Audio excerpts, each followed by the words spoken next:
Wow, that last game with Rook G2 was just absolutely a stunning finish by the world champion in that game. But I have to say, I was quite heartbroken for Firouzja. You could see how difficult it was for him to come back. And now for a new, for all those joining us right now, what's going on here is the Magnus Invitational. It is every match is like a mini match between two players. They play 4 games of rapid, 15 minutes, 10 seconds per move. And if there's a tie, which means if the score is 2-2, they go on to play the Armageddon.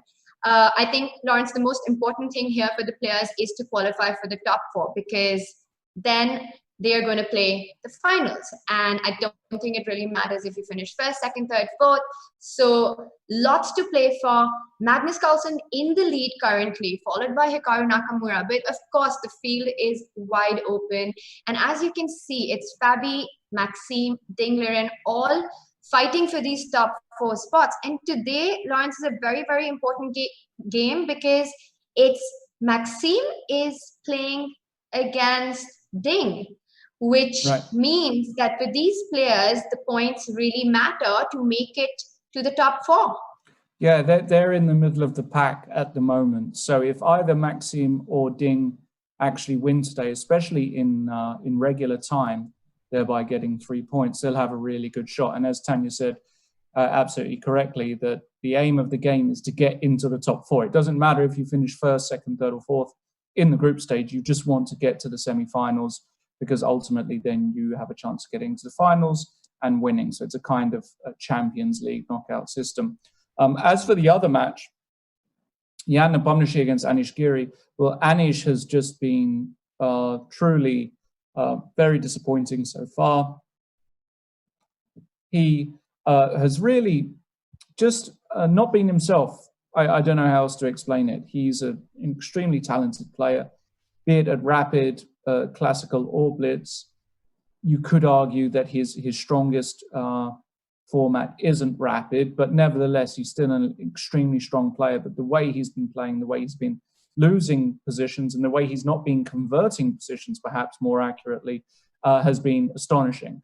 And today, he actually has a very tricky opponent in Jan Nepomniachtchi. Jan is has got the eagle eye sharpness in his play. He spots tactics and sees combinations and can calculate better than just about anybody. And stylistically, this is a big clash. I feel as though actually Jan is a very, very difficult opponent for Anish at shorter time controls. I think at the longer time controls, Anish actually can do very well against players like Jan, where he has time to calculate and time to diffuse some of these rambunctious kind of efforts by his opponent. But in these time controls, so far, Anish has been struggling. So if I had to pick today, and we can do a little prediction, Tanya, if you want, I'm going to unfortunately have to go with Jan. I hate to keep on putting it to Anish, but I think Anish is really going to struggle today. In the MVL versus Ding match, I'm actually going to go with MVL as well, because I think that Ding playing so late at night, it's 10 o'clock in China at the moment, has actually got an effect. And Magnus Carlsen actually mentioned yesterday, he believed that Ding starts off quite well, first couple of games, but then by game 3, it's already midnight where he is, and the quality of play naturally might start to reduce. So I'm going to go with MVL and Jan Nepomniachtchi today. I don't know about you, Tanya. What do you? I've got the same picks as you today, Lawrence. I think it is going to be Maxime and Jan for me as well. And you made a very, very good point about the clash of styles between Anish and Jan, and how in these shorter time controls, with Jan's aggressive play, it is going to be a big challenge for Anish. But what was not a big challenge for Anish was his banter blitz. I don't know if you guys saw that, but that was incredibly fun. He played amazingly well. I think we need him more. I actually saw that right before I went to bed yesterday, and it was a 1 hour video, 1 hour, very well spent. So if you guys haven't seen that already, definitely go check that out. Anish is super funny, but he's definitely having a hard time in this tournament. Now, Lawrence, do you want to quickly go through the games, what happened yesterday? Maybe we can start with the Magnus match, Magnus Fabi. Yeah, sure. All right, so the first game, I think this was very interesting because Magnus actually came on the show later and said he was very happy with the way he played. Extremely convincing day for him. Have to agree, but I also feel that I think out of all the players he's played so far, he's won all 3 matches of his. So it was Hikaru, Firouzja, and Fabi, probably from a psychological point of view and stylistic point of view. Fabi was probably less challenging than Hikaru, Firouzja for him in this time control. And he said the only move that the questionable move that he made in this whole game was one knight f6. You think about that opening choice. Yeah, it was Magnus. This, as I was rightly corrected during the stream, Magnus wheels out the Alekhine defense, which you very, very rarely see at top level. It's a very provocative opening, obviously, because white can just kick this knight immediately. Magnus had used it with some success, however, against Alireza Firouzja in their Banter Blitz matchup. And what was really interesting was that the provocation was real, because what ended up happening was Fabiano played the so-called 4 pawns attack variation, which is a line which on the face of it looks very promising for white because you're gaining this huge space advantage in the center. But of course, as every Russian schoolboy knows, once you move pawns up the board, you can't move them backwards. So you leave all this space behind, and you could possibly be slightly overextended. And here, in this position, we won't go too much into the theoretical details, but the main line is normally to take one time, move this bishop out, something like this, knight c3, e6, knight f3, bishop e7 or bishop g4, both moves have been played, where black basically says, okay, you've got this big center with white, but you're quite overextended, and these pawns, if you're not careful, can be undermined. But instead, Magnus goes one step further and plays the move g6, which is very, very unusual, fianchettoing the bishop on g7, and allowing Fabi to have this big space advantage. But we now see Magnus's idea, Tanya, with this move, bishop to e6, hitting this pawn on c4, perhaps not threatening this pawn, especially at the moment, because there's some queen a4 check tactic at the end, which is why Fabi played knight f3. Nevertheless, just asking some questions. And after castles b3, protecting the pawn, now Magnus took on e5, took back, and knight c6. And I have to say, I don't know about you, Tanya, but I felt as though this opening was a big success for Magnus. I don't feel as though black is doing that well here. White is doing that well here, especially if black gets in the move f6. What do you think about that position? 100% agree with that. I think his choice of opening worked really well. And I think the one critical moment, so if you can go ahead, this is the point where Magnus played c6. So Fabi played a very interesting idea in a couple of moves where he sacrificed the a1 rook. So if we just play on in this position, and yeah, right about here when he took on a1. I think this was playing for compensation, and this really, really strong dark square bishop, definitely a very solid sacrifice. As you can see, black's king is weak, and black doesn't have any piece to challenge the bishop.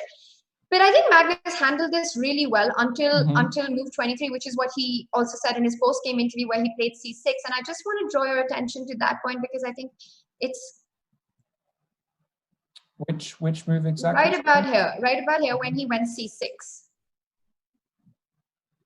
Yeah, so now the c7 pawn is attacked, and the idea that black has is that they want to trade off the light squared bishop if possible, and he's got this control on the d file. So here what Magnus said was that instead of defending the c7 pawn with c6, the idea of going rook d7, rook d8, and bishop d3 would pose way bigger questions to Fabi to prove his initiative. What is Fabi's initiative here is, of course, the 2 bishops and the idea of g4. So if Fabi is able to get g4, f5, which is, I think, something, Lawrence, said you brought up in the live commentary, this plan, which was extremely strong, but he needs to time it really well. What was the problem with the move like c6 here? Magnus went c6, and here Anish played a really nice move, queen c3.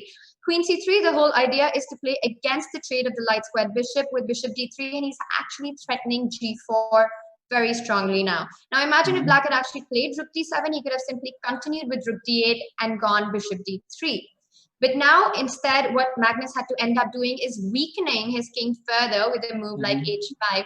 And this was the point where Fabi had to grab the initiative by playing c5. This was a really nice move, with the whole point of activating the light squared bishop, threatening bishop c4, and definitely enough compensation for white, playing for 3 results in this position. I think the exchange sacrifice was brilliant, but the follow-up, of course, it's hard in a time format like this.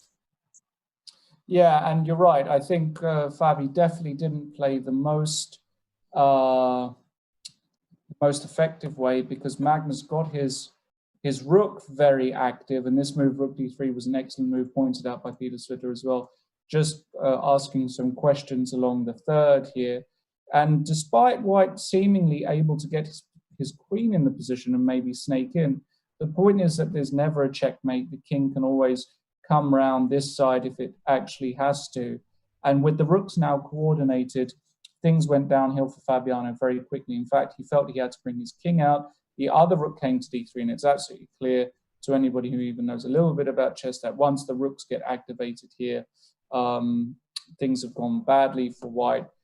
Queen to h6, and now a very strong game-winning sacrifice. The move bishop takes h3, very good stuff by Magnus Carlsen. The point is, if you take this bishop, black is able to just take this bishop off, clearing the way for the queen to enter the game.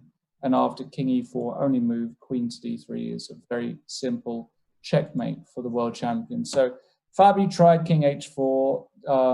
This is what we call a punt in the business. If he's given one move, he might be able to give a check, then king here, and the king might be able to slide into h6, but Magnus won't allow such things and played the move rook takes g2, stopping all of that because bishop takes g2 runs into queen g4 mate. So after rook takes g2, Fabiano gave up, and Magnus got off to a great start. And when the world champion wins game 1 with the black pieces, you know your back is against the wall.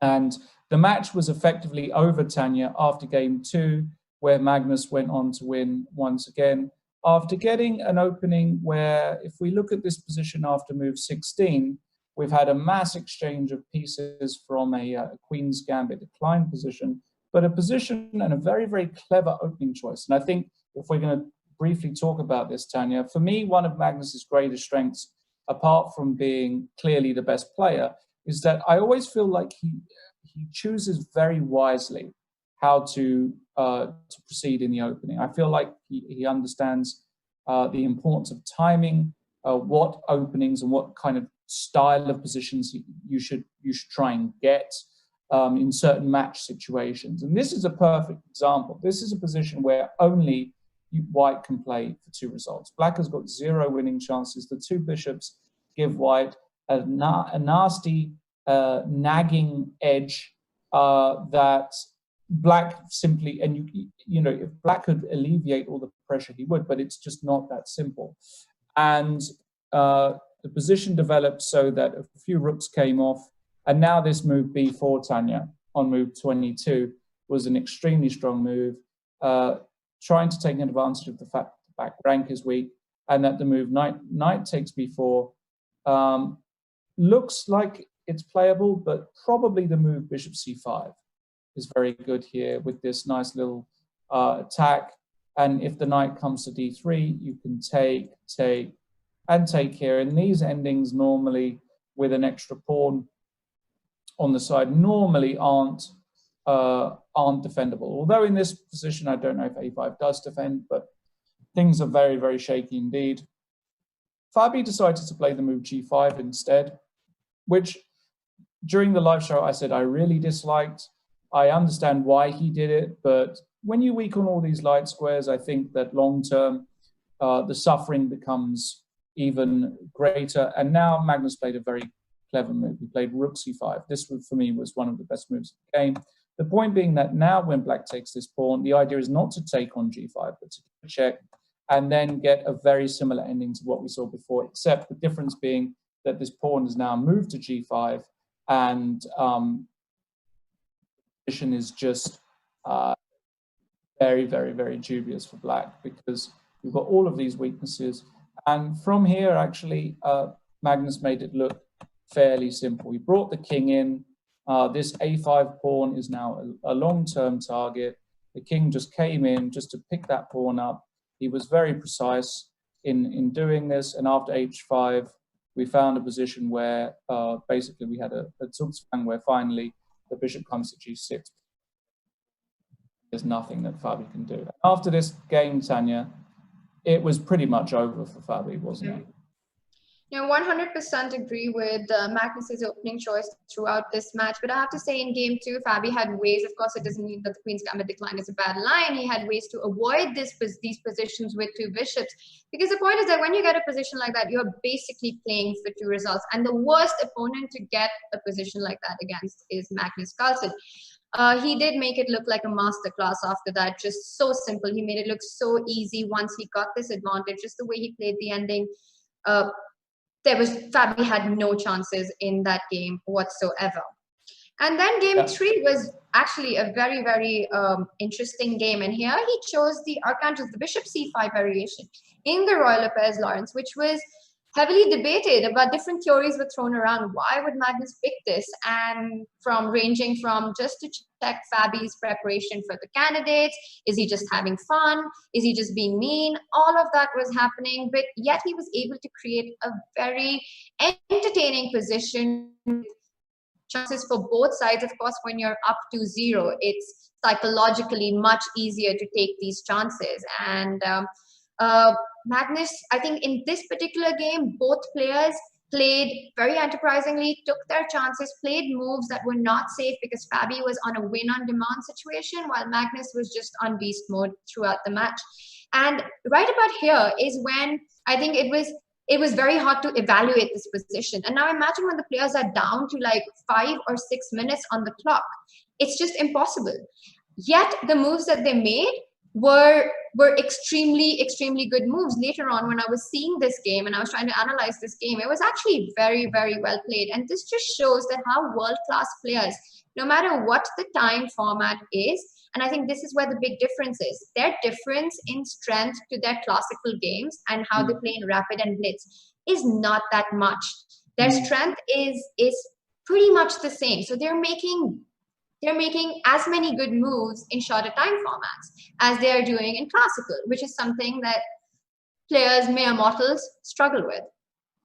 Yeah, and I think to elaborate a little bit more on that, Garry Kasparov has famously said the reason why Magnus is the greatest, or has a claim to be the greatest, is because his level of accuracy when playing rapid and blitz, the decrease from classical, and there is a decrease in the level of accuracy, as you can probably imagine.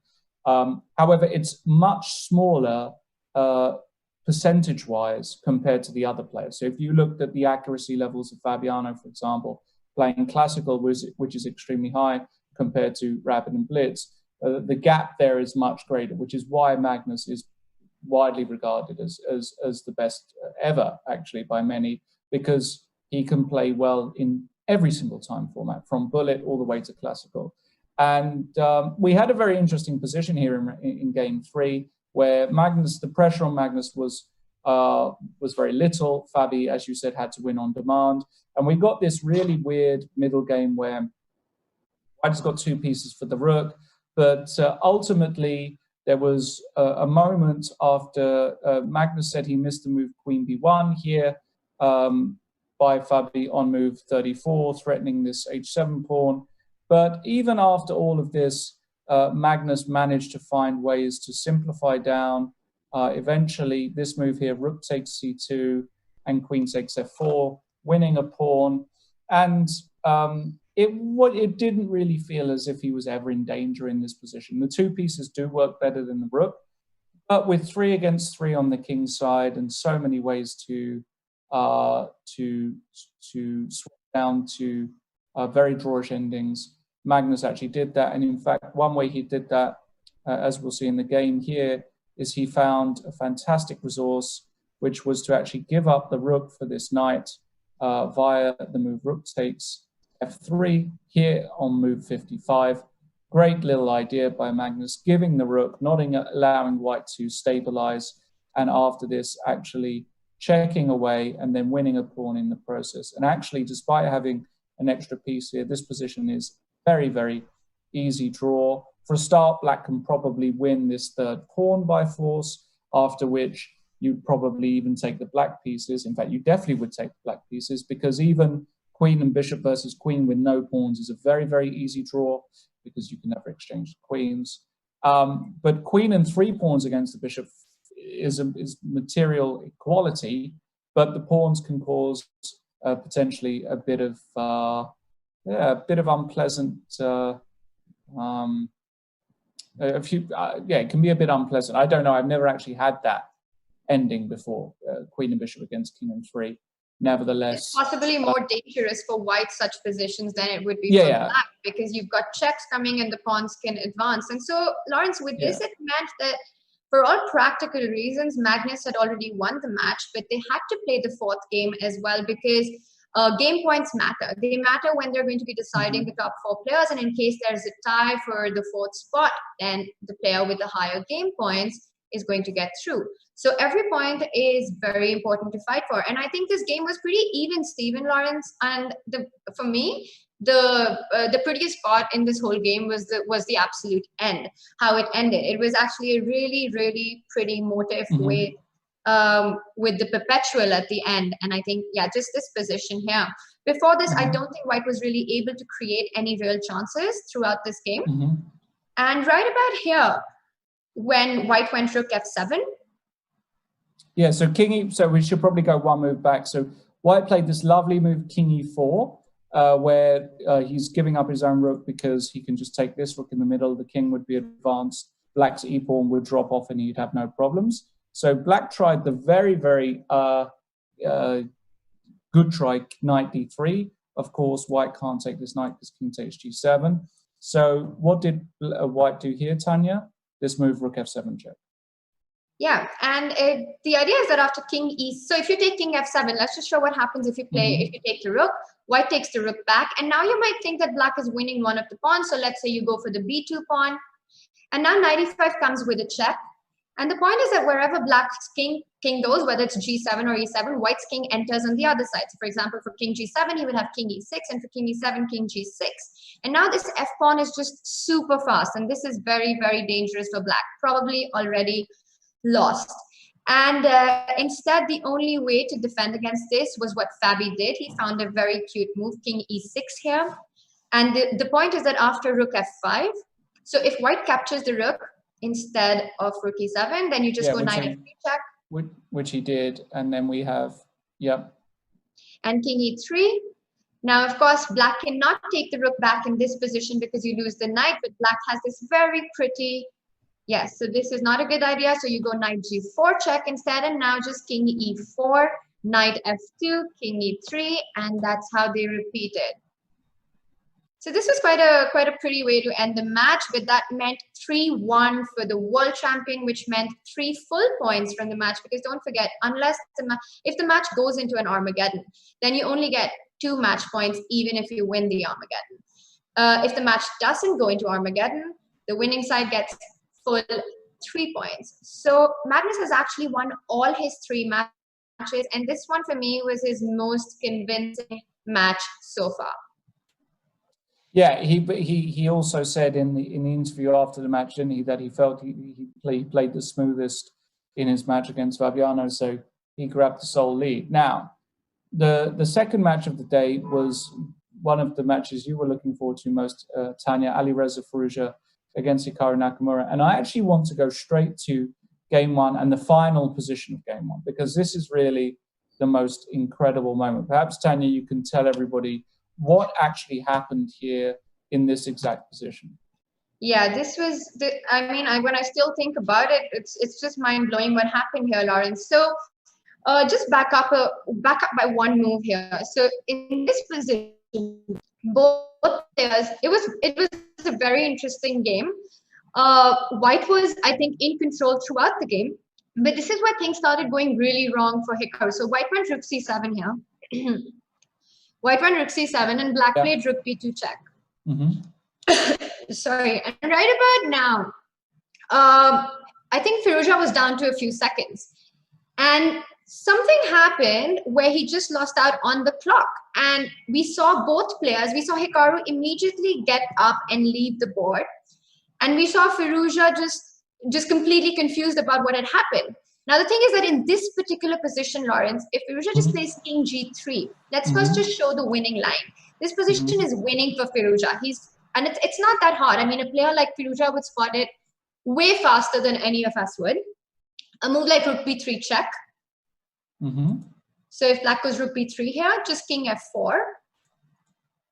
Rook b4 check. King e3. So white's idea is very simple. If white gets the chance, white wants to take rook e5, take the rook on d7. Rook e5 is the big threat here, and take the rook on d7, and it's game over. So black needs to find all the counter he can by giving checks, but he just runs out of checks here. And the other very beautiful line here was that after rook b2, because in this particular position, a move like knight c4 doesn't help. So knight c4 just runs into king d3, and it's game over.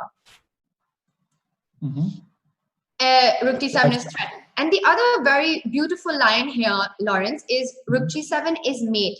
If you just go back to rook b2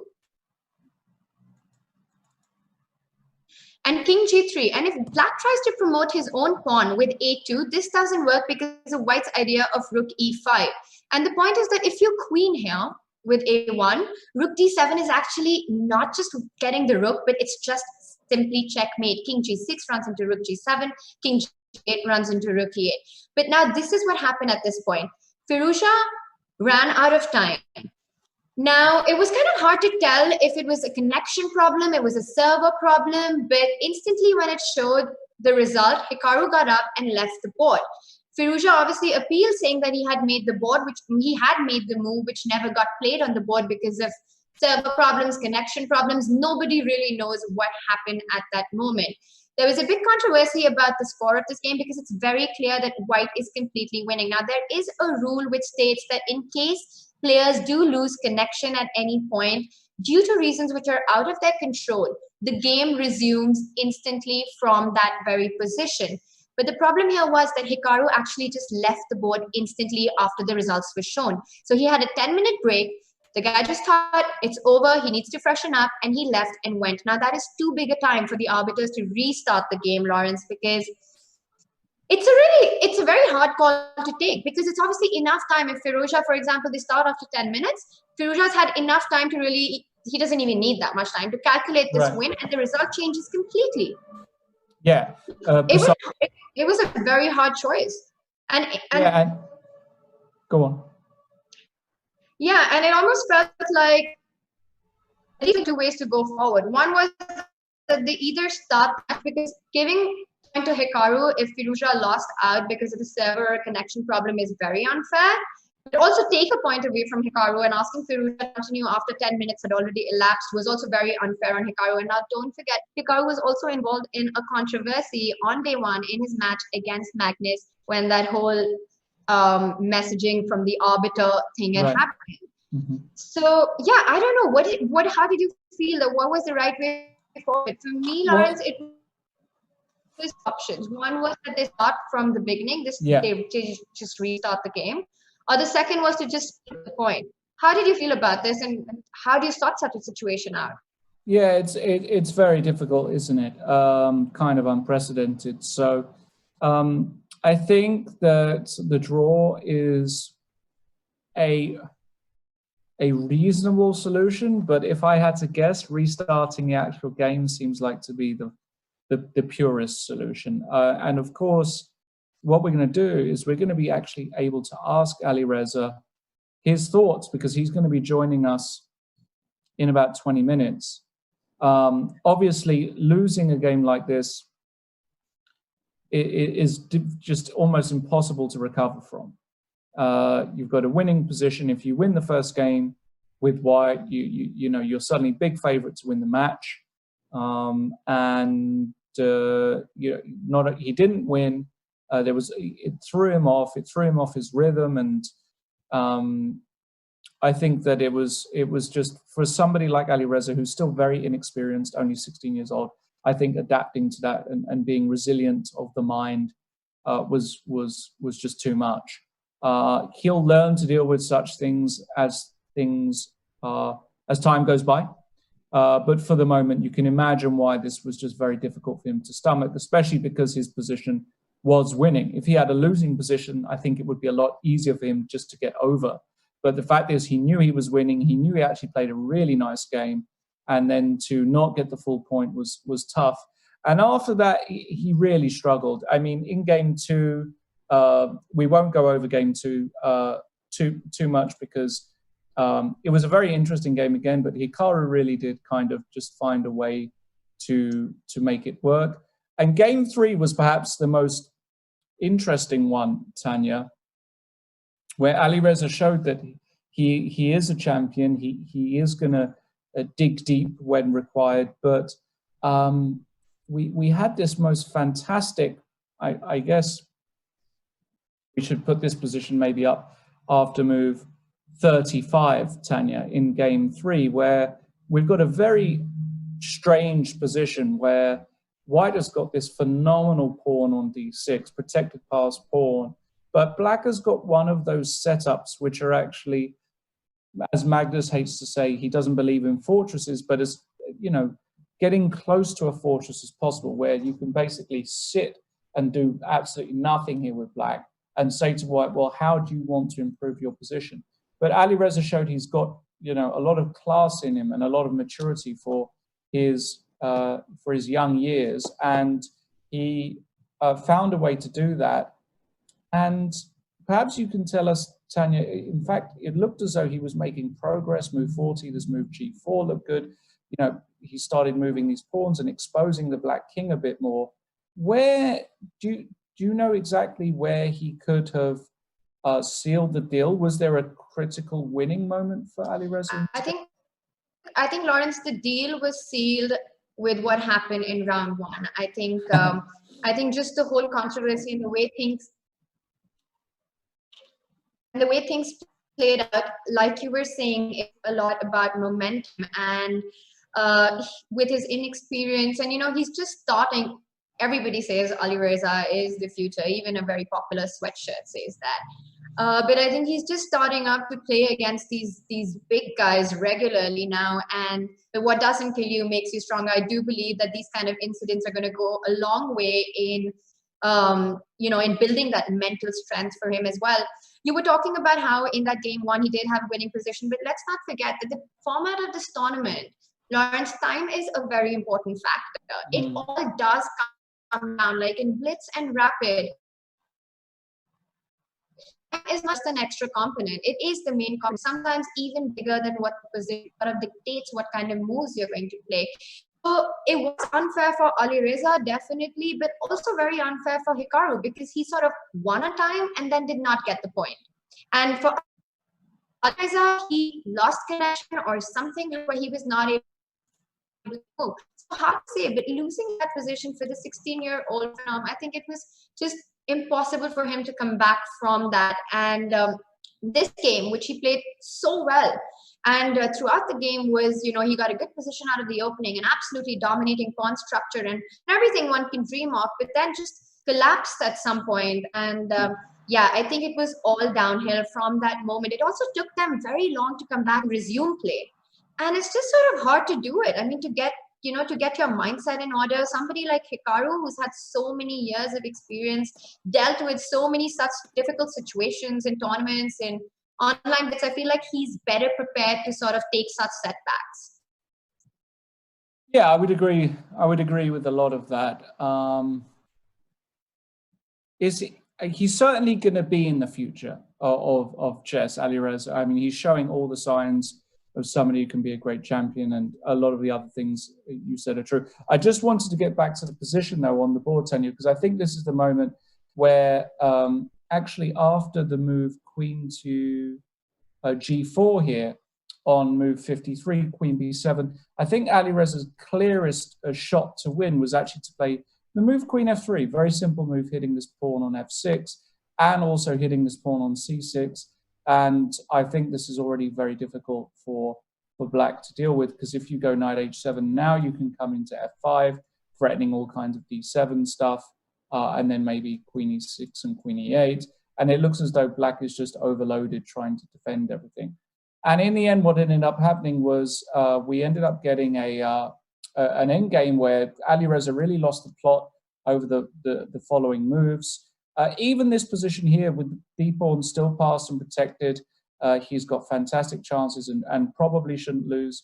In fact, Hikaru jettisoned the g4 pawn just to get this construction here, where again, you can't really lose unless you make a howler, and that's what Alireza did here. He can do absolutely anything, but the move bishop e7, Magnus Carlsen himself, who joined us, couldn't believe that this move was made by Alireza. It's a non-move.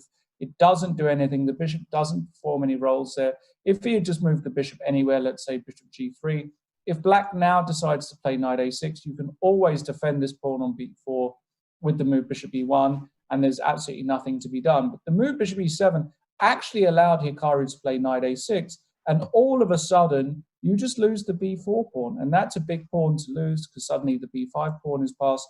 And from here, you had to feel, even though it might still be a difficult technical win, now the fact the black king could come in, you always felt as though Hikaru was suddenly going to win. The swing there and the readjustment psychologically to having to defend this position after attacking the 70 moves is really difficult. And Hikaru, with a bit of accuracy, did go on to win. And he went on to win the fourth game as well. We'll look at the position. I think Lawrence, just talking a little bit about this game, the problem with the move bishop e7 was not just that it was a non-move, but also the fact that it was a move that actually came in the way of white defending his b4 pawn. But if you just go back to that game, I think the real switch and the real swing that you were talking about in terms of the whole game, how it progressed, was the moment when actually Alireza allowed black's counterplay with f5. So if you just back up a little bit, the whole game that he was dominating with his move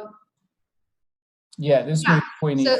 Queen e4. And the problem with this move queen e4 now is the fact that it just changes the dynamics of the game with f5, because black, who's been on the back foot throughout with absolutely no counterplay, just defending and just playing according to white's threat, is now suddenly threatening white's king. And I think it's very hard in chess to make that switch when you've been sort of in control throughout the game, and then one error and then black is able to create counterplay, so you change the dynamics of the game, and that's very hard to come from. So I think like it was this moment when things really started to go wrong for Alireza, and bishop e7 was just the last straw. You know, when pressure keeps building up and things keep evolving and changing, you just go on tilt, and I think that's what happened in this game. Yeah, it was definitely a change in being on the front foot and then having to be on the back foot. It's very, very nasty. And in the last game, Alireza had already lost the match. You have to play the 4 games, as Tanya said, for reasons of tiebreak. And it was an English to please our friend and colleague, Mr. Peter Svidler, who may or may not be listening right now. It was an English batting collapse in the last game. It was, very, very shocking, actually. A 14-move loss, definitely the quickest loss so far. In this position here, Alireza doesn't have to play the move he does, but the move bishop e6 looks like it's a very sensible move, developing the bishop, trying to stabilize things. But then the follow-up, knight takes f7, a beautiful shot there by Hikaru, exposing the flaws in black's position, the fact that the e7 bishop is hanging. And actually this move just wins. You're hitting the queen, so you have to take the knight. If you take with the bishop, you can just go knight check, king h8. Now you can just exchange the queens off the board and win the bishop on f7 into full king. And this was not a premature resignation by Alireza. You can play rook takes f7, but after rook takes d6, you're just going to get punished along that diagonal very quickly. The position looks completely gross. And by then, with the match already over, he understandably had enough, threw in the towel, and was probably threw in the towel in a very, he was probably disgusted with himself, actually, or very upset with himself, maybe disgusted, slightly too strong, having squandered such an opportunity in game 3. You know, he was totally deflated going into game 4. And also remember that was his, that he's lost all the matches so far. So a real sort of a reality check for Alireza. You know, when you play against the big guns consistently, you need to be on absolute top form if you're going to get anywhere. And, you know, even regardless. But Lawrence, I sort of disagree with one point that you made. I don't think it's any kind of a reality check. I mean, he's 16. He is unbelievably strong. I think it's just, I mean, he's just playing a very, very strong field here. And he knew that. And he also said that, I think, in one of his interviews after the Banter Blitz Cup.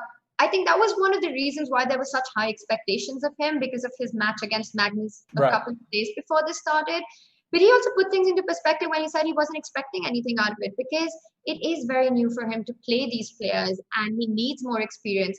I don't think he was expecting anything out of himself that you know, we can write him off or call this a reality check for him. I just think it's part of the process of him just becoming reaching his true potential.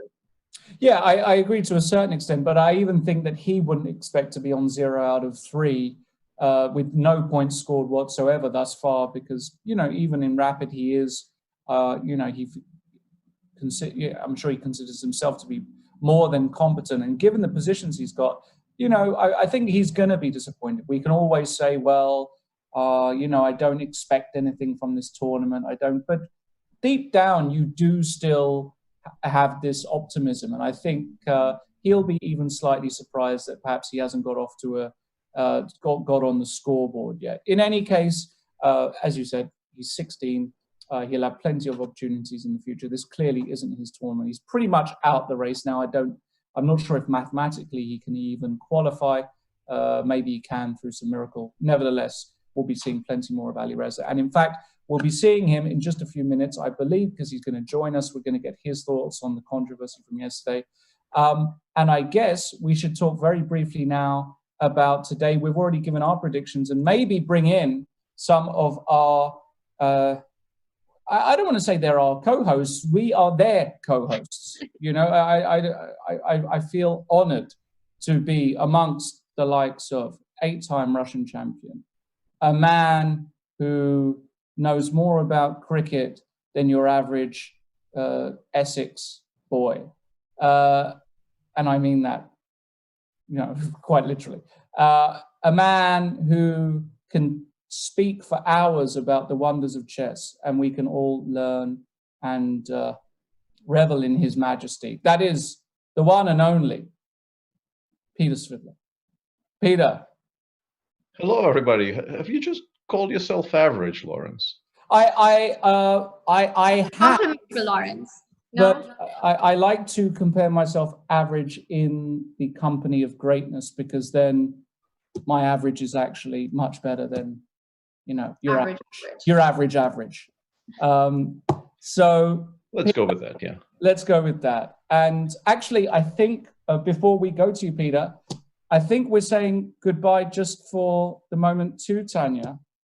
Yes. Is this where do we have an RQ like sound bite from the?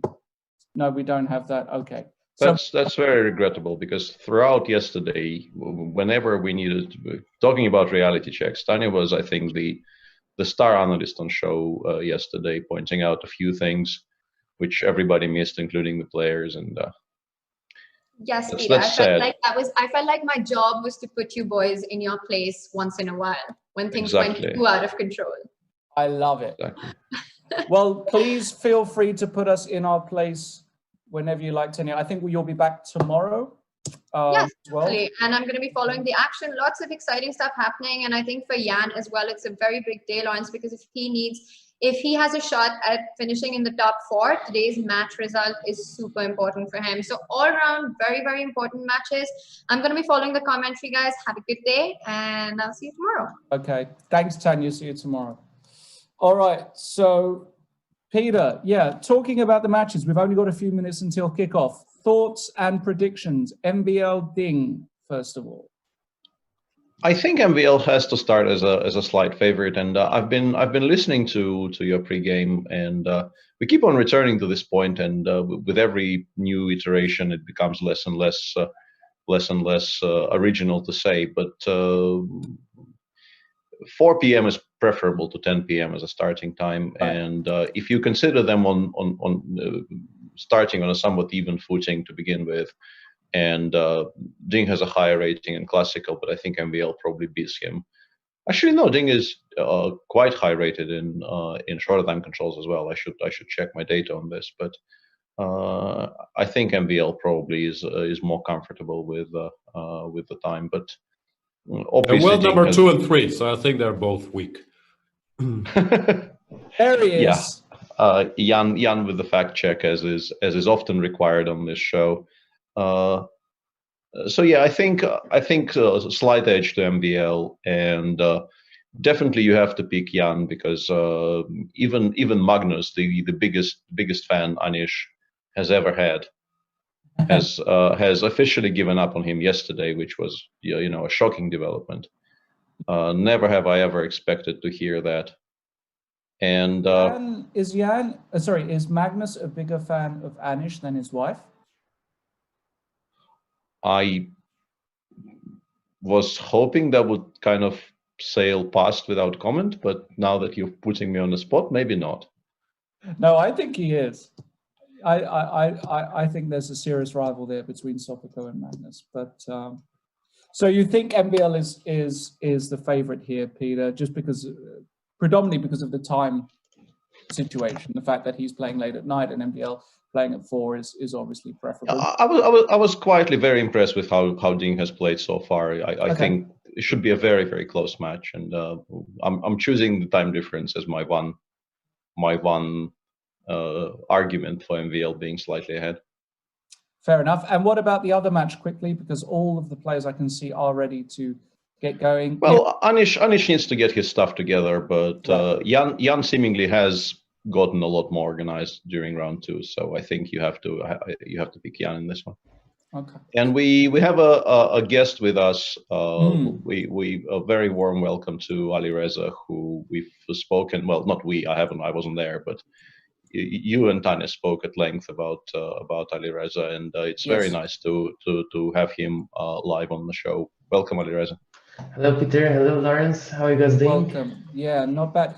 More importantly, how are you? Now, I guess, Jan, maybe we should just clear things up now that, we've got maybe a couple of minutes before the game start. Alireza, could you give us your thoughts on the controversy from yesterday? What happened and your satisfaction with the decision by the arbiters to award a draw in that first round? Yeah, strange things happened yesterday. I mean, after the first game, of course, I was completely winning. And I don't know, suddenly a glitch happened in the site because my internet and my computer, they are all very good. And I don't think it was my internet problem or computer somehow run out, somehow glitched. No, I think it was from the site. And the decision of arbiter, it was very strange, and still I cannot understand why it should be a draw, because the worst situation for me should be to restart the game and I get my white at least, the worst situation. But in regulation, it says the game should resume from the from where it stopped, right? But suddenly he left his chair.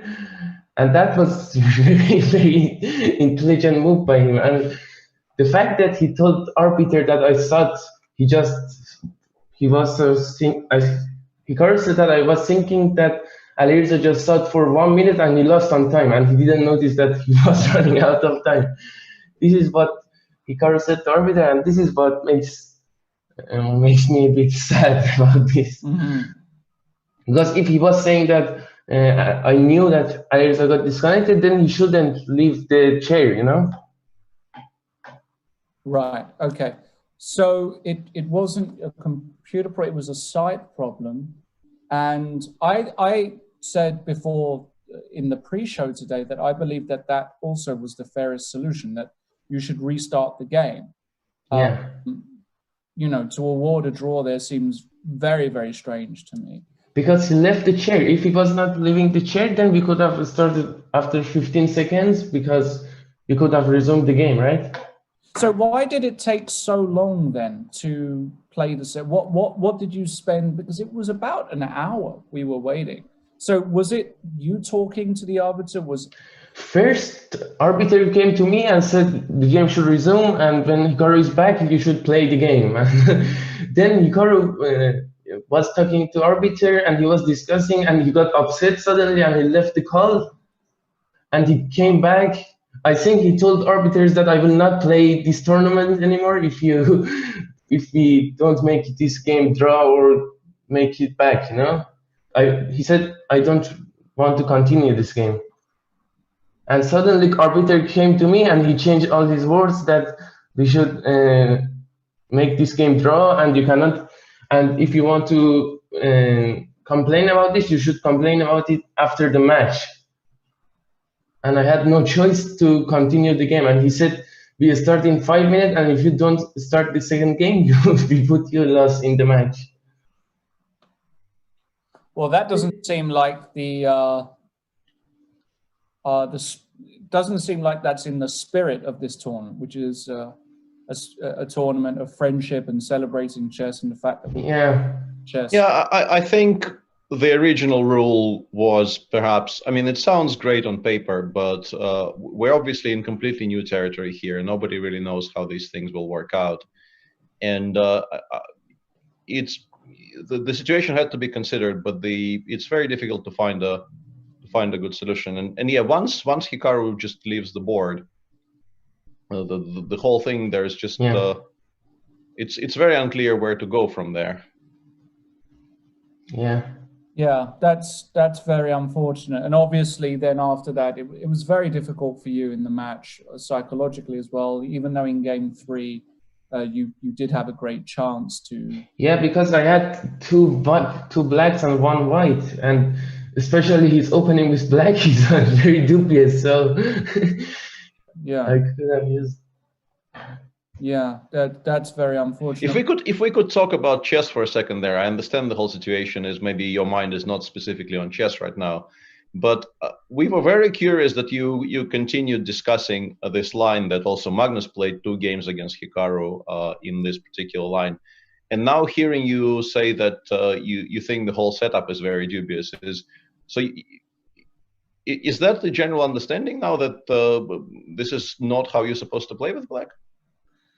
I don't know why he plays this black. I will never play such thing in my life, because the worst situation, the best situation that you can get is to make draw after 100 moves. So I don't know what is his idea, and do you understand this? I don't know. I agree, Ali Reza. I totally agree. This is not how chess works. To quote very strong grandmaster. You were never in trouble. You were pressing both games clearly, and I was winning both games, I think. Yeah, winning both games. So it's very interesting. Maybe we should move on to today, because the games have already started, and MVL in the first game with White against Ding. And he's playing once again d4 and c4, Peter, which he's maybe starting to even, dare I say it, mildly enjoy.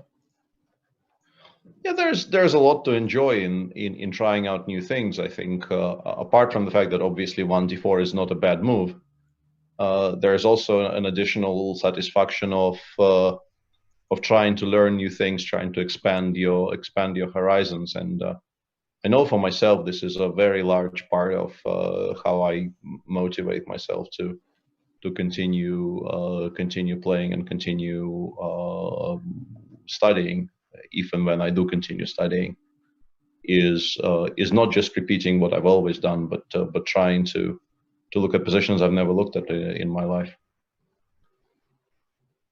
Agreed. And what we have is another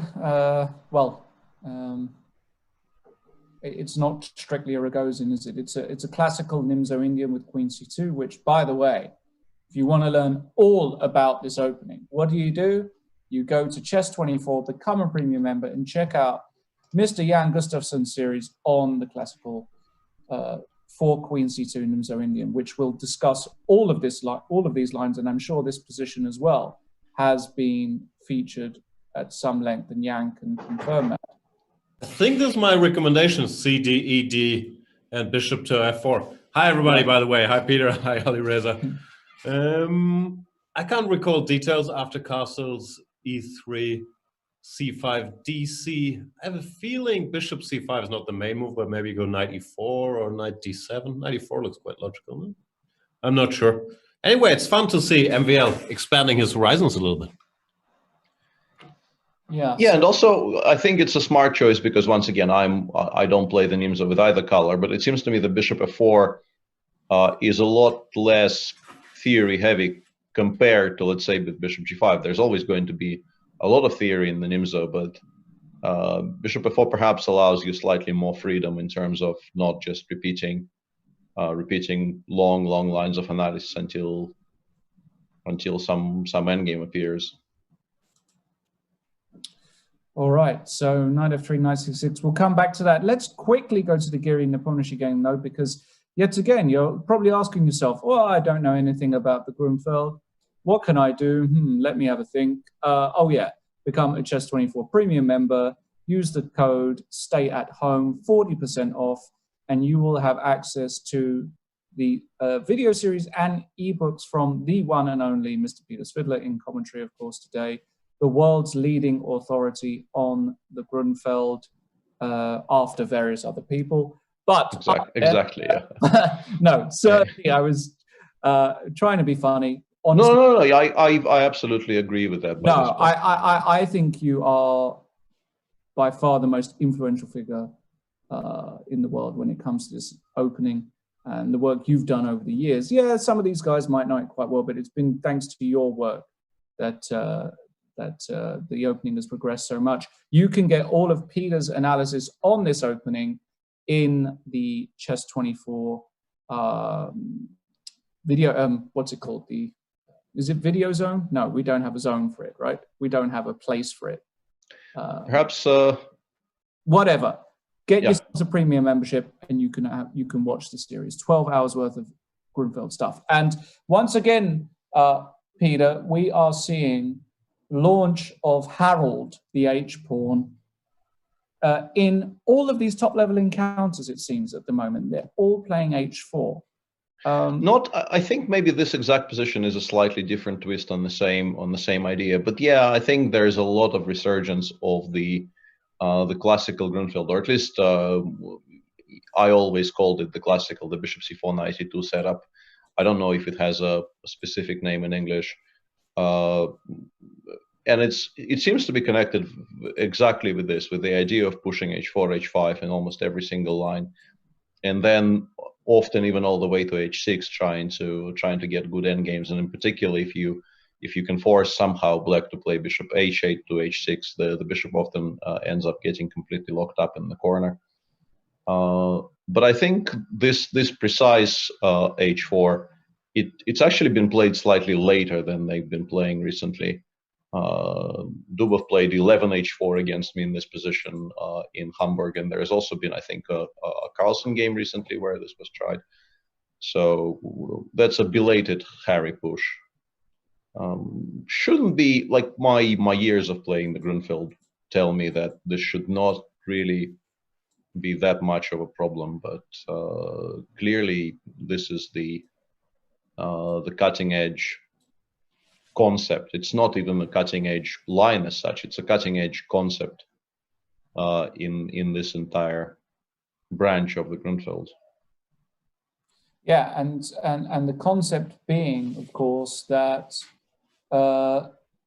you're not actually using the H4 necessarily to open the H file, but rather to run it all the way up to H6 and actually create a kind of box around the Black King.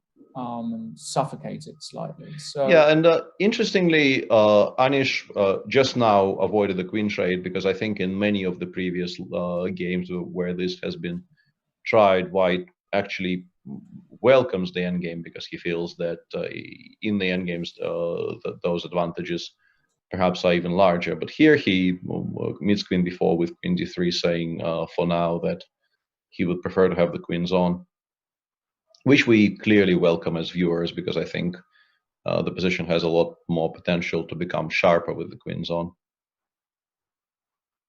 Alireza, are you a Grunfeld player as well? Do you play it from the black side, or I like to play it against black. you like to play on the white side? You Yes. like to play against the Grunfeld. Okay, interesting. Very good. But this position, rook fd8 by Nepomniachtchi, this all looks acceptable.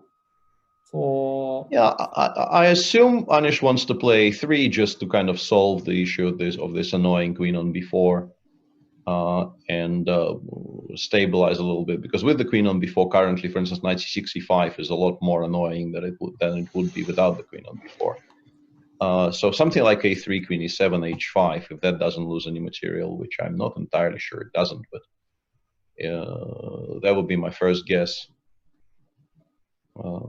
She seems logical to, and also a3 has an added advantage of you no longer have to think about knight b4 jumps. Having put your queen on d3, you now have to safeguard yourself a little bit against knight jumps. The one drawback of that move is that after queen e7, perhaps black in some positions could think of playing bishop f8, and that pawn might hang. But that seems not a very pressing matter right this moment. a3, queen e7 on the board. Yeah, I think the issue with h5 here is that it might allow knight e5, knight g4, which I suspect black would quite like to play. And yeah, this is, yeah, bishop g5 makes a lot more sense. Black generally hates playing f6 in the Grunfeld, and the pupils of the great Ben Feingold know that just generally playing f6 is a very large mistake. So Jan instantly replies bishop f6. I think queen e3 is very logical here. You sidestep the x-ray along the d file, and also you ask black if he wants to trade on g5 on our conditions, improving our structure and creating his kings. Definite issues for black on the king side. Which match are we fired up about today? Somehow I don't care about either. True story. Anish has not entered the competition yet, so it's hard to be too fired up about Anish versus Nepomniachtchi, because it just feels like Anish is not in this tournament and things are going to go horribly wrong. And MVL against Ding, they're both incredibly strong, but they both don't have a lot of natural enemies. I'm not sure who to root against in that matchup. They're both nice guys. I don't know. Alireza, give us some dirt on MVL. You must have some. I think in Ding MVL match, MVL is favorite, right? I don't know. Ding is number 3 in the world in Rapid. No, he had some good results, so I'm not that sure. I agree. Normally, if he's not playing Magnus. Yes, he also won the Grand Chess Tour last year, right? Who won the Grand Chess Tour? Didn't Hikaru won the year before? Didn't MVL win the final, or did Ding win the final? No, Ding won the final convincingly, I think. Yeah. There you go. Yeah. So I'm not sure who's the favorite. Yeah, and currently, like, give black one more move if we actually speak about their position. Black did manage to push d4 and trade everything in the center. So if black could play bishop c6 here and then rook a d8, you would start preferring black. But with the pieces where they are, I suspect you probably might have to take on c3, because bishop c5, bishop e5 looks kind of awkward. Yeah. Kind of then awkward again, yeah, maybe is my sweet spot. Yeah, maybe not that awkward. Yeah, maybe rook a d8 is just perfectly sufficient. Because obviously, if you take on c3, you are going to be slightly worse forever. I think he's gonna take and go bishop b5 maybe. Yeah, bishop b5 is a clever move. Yeah, that one I did miss. If you immediately trade one pair of bishops there, you shouldn't be in any trouble. I just completely missed that move existed. bishop b5, bishop b3, queen a6, and yeah, once that happens. But he played rook c8 very fast. That's slightly surprising because I think now white can probably find a square which will stop the bishop b5 idea, or at least make it a lot more difficult. Bishop b5, rook d6 was possible, maybe. Yeah. Knight e4, rook b6, knight c3. Hang on a second, who is winning there? Maybe black is winning there. No, bishop takes b5 Bishop and then d takes c3. That's a cute line, yeah. Yeah. Rook d6, knight e4, takes, and we take the bishop on b5 with our bishop. Only move, but it does win. And now in this position after rook a8, as my good friend Mr. Julian Hodgson would probably play, he'd say swing when you're winning, and I'd play queen g3 here without too much thought. I'm not worried about queen takes b2 because queen takes b2 you're definitely not worried about, but yes. I think that once again, as Ali Reza correctly pointed out, you do need to have a reply to bishop b5. Queen g3 might not be a bad shout for queen that g3, as well. Bishop b5, rook d6, rook c6. Is that your? Yeah, I thought about that. Yeah, but there's all kinds of bishop h6 shenanigans, like queen g3, bishop b5. You can take, but I think after bishop takes b5, I can play knight h5 maybe. Oh wow, yeah, that's enough. I was trying to calculate this, and nothing. Yeah, maybe because maybe I'm lost.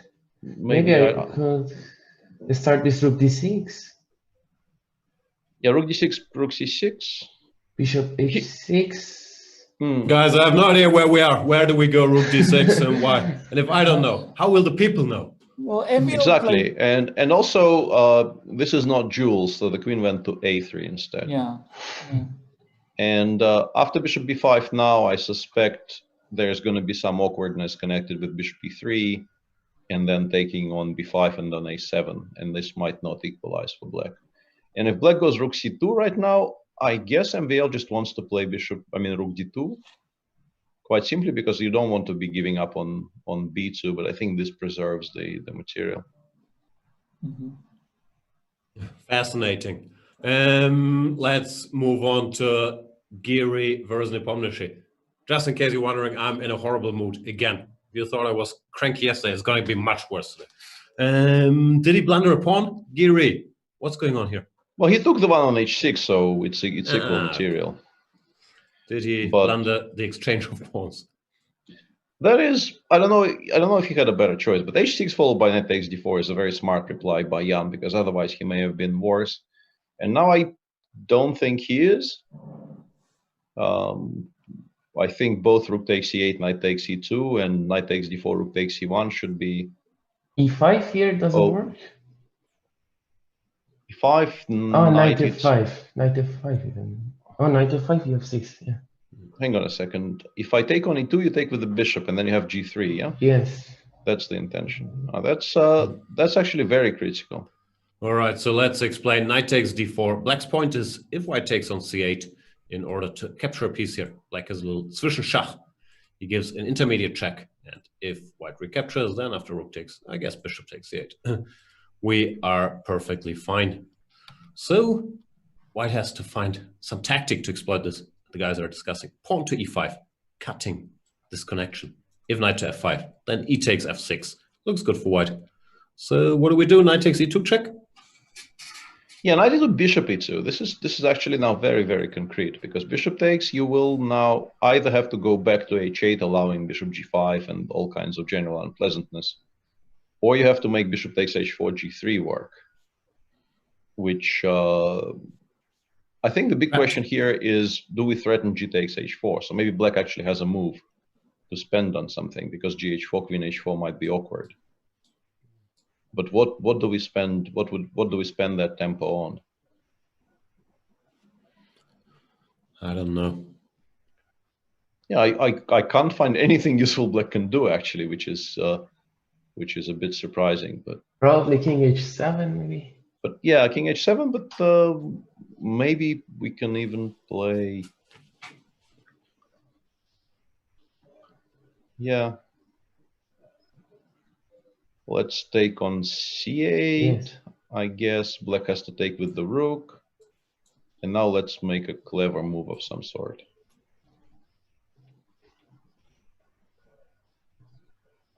Rook d4, g5, right?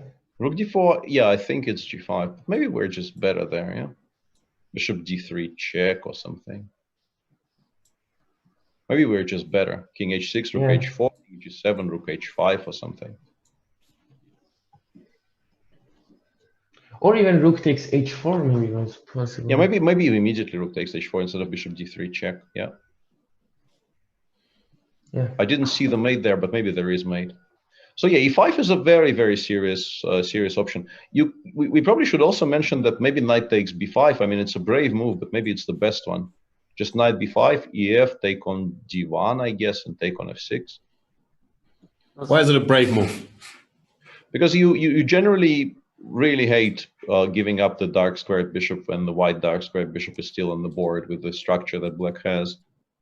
But we do win a pawn, and white currently has not that many pieces attacking the black king, so maybe you can afford to do that. But Anish goes rook takes c8. It's but I think he can actually transpose. I think maybe this is the same.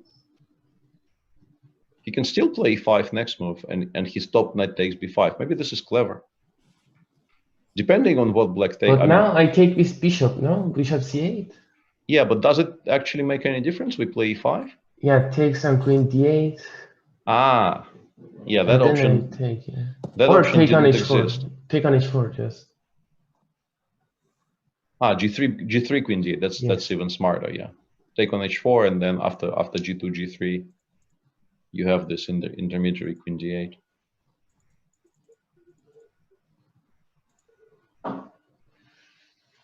Yeah, it's just gonna be a draw. He's gonna go bishop g5, and they'll exchange a bunch of pieces. Yeah, I've turned on Anish. Yeah, as soon as black goes e6 e5 himself, he's never going to be much worse or even worse at all. So yeah, I think Anish, if he wanted something out of this game, he should have. I think he should have tried e5, and he clearly wanted to. He spent quite a lot of time in that position, but probably convinced himself it doesn't work somehow. What's the story with Anish? I just feel so hopeless. In the fantasy, did you take Anish? I'm sure you were getting great odds, but somehow I've lost. Nope. I've lost faith. I don't think so. No. Just wasn't able to do that. I'm really rooting for him. So he needs, yeah. If you break, he played h5. Yeah, this is probably the best option available to him the way he played, because now e5 hgfg black will have a slightly awkward structure. I suspect it's still not that bad, but you definitely think white is slightly better if you allow that. And g5 e5 is not great, yeah? And no, g5 e5 isn't great. So I mean, maybe he is still ever so slightly better, but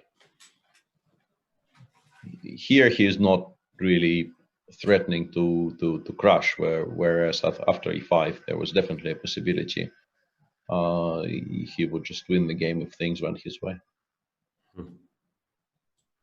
Ali Reza, why can't Anish play rapid chess? It's very hard for us Anish supporters. I'm not the right guy now to answer this. I know, it's a leading question, I'm sorry.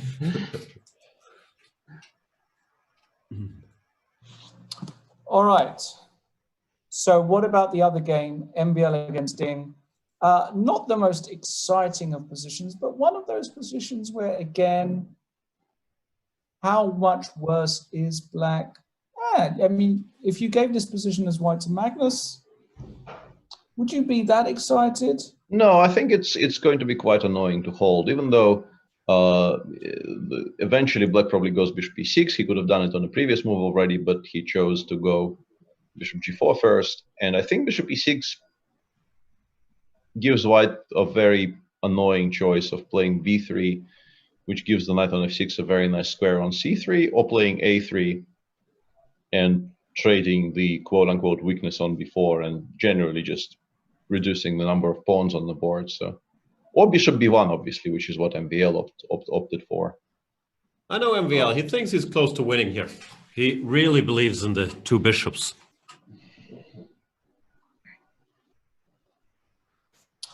It's the French school of chess. Okay. Okay, so this one really isn't very exciting at all, is it? It is. Bishops. It is? You're happy? Weaknesses. Yeah? One of them has already been traded off because after b3, MVL spent like 0 seconds on the choice of a2, a3, and just snapped took. And the pawn has been traded off. I was worried a bishop. No, this we can deal with. Well, white, of course, remains somewhat better, but Knight d5 rook e8 is very nice. No. Yeah, it's very difficult. Squares. Yeah, very difficult to find squares for our things. He played king h2. No, I guess you play bishop f5 and then you put the rook on f1 to a1 if that is open, or if they play rook a8, of course we'll play rook c1. He moved the king. Yeah, he's preparing. He's sidestepping something, you know, just some general sidestepping going on. Knight f4. Bishop e3, bishop d4 draw. Never. Maxime is not giving a draw with more bishops. But actually, what else do you do here? Question mark? Yeah, no, some h4, some random. H4. G3 immediately.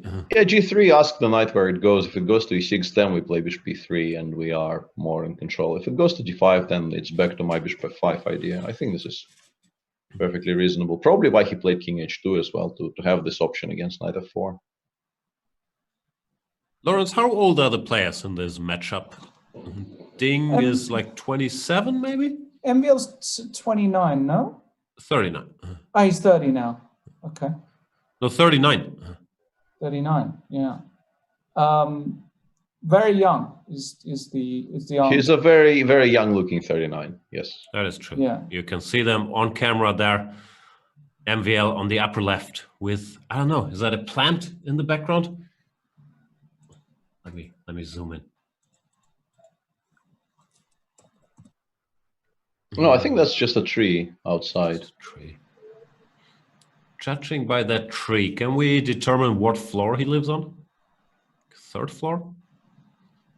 Why, are you thinking about some kind of operation? No, I'm just curious. Trait? Okay. Yeah. Ding, however, where does he live? -1 in the Keller, as we say? I don't think so. I think Ding might just be playing by the rules, because I think originally the players, Ali Reza probably knows this, were asked to get some dark screen or something, so everything looks the same. I think it didn't play out, as we can see. But wasn't there such a plan, Ali Reza? I heard something about that. My delivery got cancelled.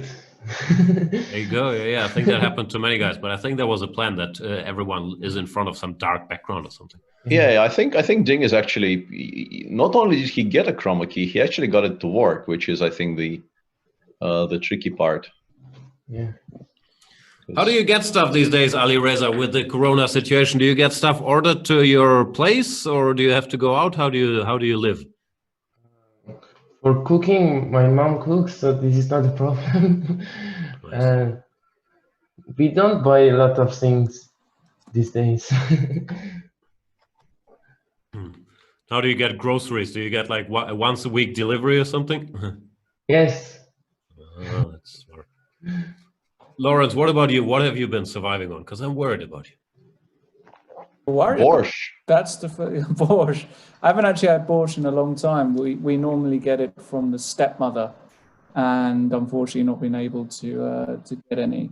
So there's been a lot of cooking. I have a very classic signature dish, lasagna, homemade lasagna, which I can cook expertly. It's my when I need to seal deals, that's been the dish of choice in the past. And in the meantime, you heard it here first, ladies. Never join Lawrence Trent for a nice lasagna dinner. Yeah, they found the repetition in the second game, so okay. Yeah, not surprised. Yeah. I'm not even angry, Anish. Just disappointed. But Iranian food, I really like. I like the the salad, the sabzi salad. Ali Reza, sabzi. Yeah, we have many salads, so I don't know. Sabzi, yes. No, is that not what it's called? Oh, sorry. Sabzi means vegetable. It's like this green. I think the vegetable salads are the best too. And Yeah. Is tabbouleh? No, tabbouleh is Lebanese, isn't it? I think. Anyway, big fan of Iranian food. Shout out to my boy Ali if he's watching. I think he is. He'll be a citizen of the world. Yeah, he'll be disappointed in me now. Anyway, the remaining game also is not looking. No, I wouldn't say that. The pawn on h5. I mean, Ding played h5, and he is now being asked some questions about that move. But he is doing the right thing. I think he's very actively trying to give up a pawn there to force a pair of bishops off the board. And yeah, if Maxim feels he has to take on c6, this will be a draw now. Why? He's a pawn up. Quite comfortably. This is a kind of a come on, Jan. This is a marshal. We know this is a draw. I don't know. I'm even in the marshal. I'm terrified of getting this endgame.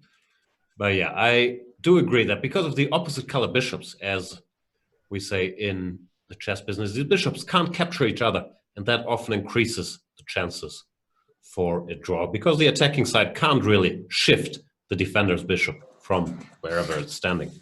Yeah, so and also quite drawish. The second rank is now quite weak, so rook f2, bishop d3 just more or less takes the rooks off. So you kind of have to play g4, and I suspect even g4 h4 is playable, although that would be a bit risky.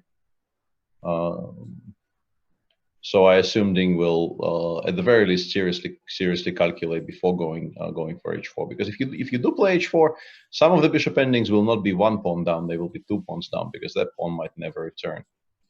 Also, I was told that if you're the defender, you want to exchange pawns as a just random rule, no? Absolutely, but h4 keeps the king in the box. I think not letting the king get to g3 would be extremely beneficial to black. It's just that you have to be sure you don't lose that pawn more or less immediately. h4 is a very risky move to me. Yeah, that's what I was saying. Yeah, h4, even rook e1 becomes a move in reply, for instance, because no you one's now on board can, with your h4 move. Yeah, so I guess he just goes. Check. Or check first. Yeah, you could go check first and drive the king to h4 and then play f6 and say that it's not going to be that easy for white to actually extricate it from that square. Even f5. Is f5 bad?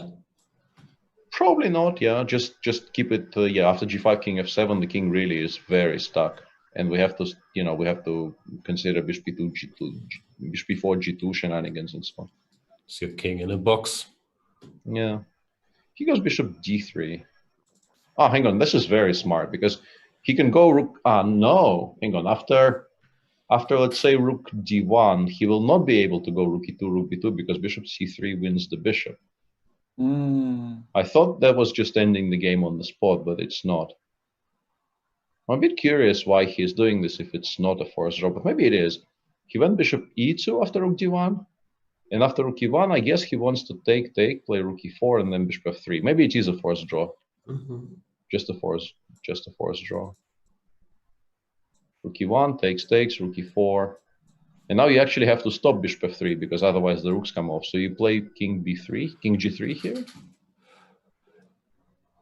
And bishop d3. But bishop d3 is still a draw. Yeah, exactly. So he actually found the forced draw, which is kind of useful so that you don't have to defend this endgame for another 35. A forced draw, you mean if the rooks come off, then there is no winning chances left for the stronger side, right? Yeah, and MVL agrees with that line because he clearly, you don't play rook g1 if you have a choice. Yeah, maybe that continues the game going for a bit.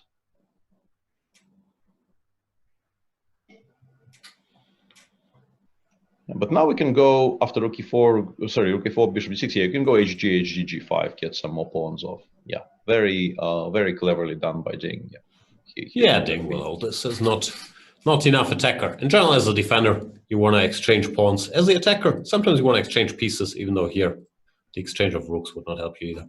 But limiting the number of pawns helps you, because then you can give your bishop for the remaining pawn at some point and force a draw.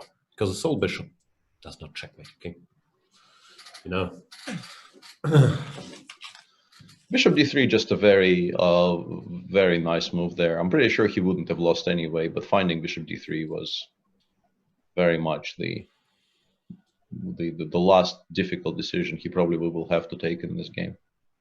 Fg, after rook g4, you still have rook e1, which is why he takes with the bishop and just get the bishop over to some comfortable squares. And I would still probably take with the rook, actually. I'm slightly surprised.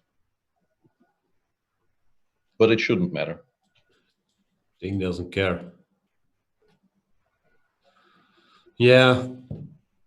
Nepomniachtchi Giri. Nepomniachtchi with the white pieces. Should start soon. What can we expect from that game? Fireworks?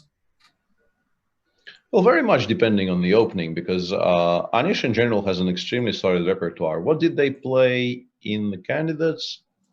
It feels like they probably played with colors reversed, because I think Jan won pretty much every single white game he played. And well, Jan was black in that game with some nice exactly. C4, C5, some sharp line. Anish well prepared, but Nepomniachtchi went on to win. So they haven't actually played the game with these colors in the candidates yet. But what I want to say is, Anish playing his normal repertoire is extremely difficult to trouble, even not just to beat, but just even to trouble. But he's already shown in this tournament that he is doing so poorly, basically, that he is very ready to start playing some stuff he is not that familiar with, and then sometimes it just backfires.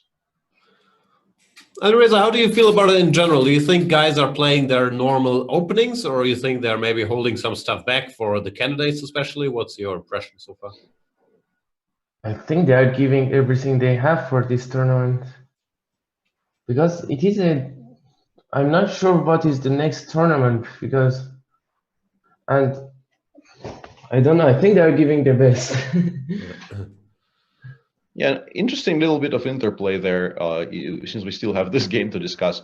Ding could play rook h4, rook g4 here and get the rooks off, and chose not to, because the pawn would actually get to g6, to b6, and he wants at least to win some tempi first before allowing that, because with the king on g8, there is actually slight danger that you might never get out of the box in time.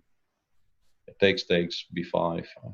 I don't know how worried we're supposed to be here. Well, I mean, he didn't play it, so... Yeah. I'm just wondering how bad it is. He's going for a very solid plan as well. He just went king g7 and f6 next move, and yeah. Draw. This shouldn't continue for much longer, because there's really no winning chances. Yeah, Maxim offers a draw. There's not much to do here. You could only dream of exchanging this b-pawn for the bishop, which will still be a draw, but it would never. I like the queen c2 Nimzo for the first game. The Maxim opening is very good now. I think queen c2 is a very good choice for the first game of the day, right? Because it is a safe line. It is very safe. I feel he's shown it in his tournament already against Anish. And with queen c2, usually the problem is if you study it deeply, you find ways to neutralize it. So I'm curious if he will stick with this. No, but I think, Alireza, if I understand you correctly, the point is, first game of the day is the one, I think games 1 and 2 generally were the Ding's best rounds. Yes. And the closer it gets to midnight, the riskier the opening you can play against him. So for game one, queen c2 is perfect, and for game 3 you can play something slightly sharper. Poor Ding getting sleepy. And possibly also hungry, but we don't know that for sure.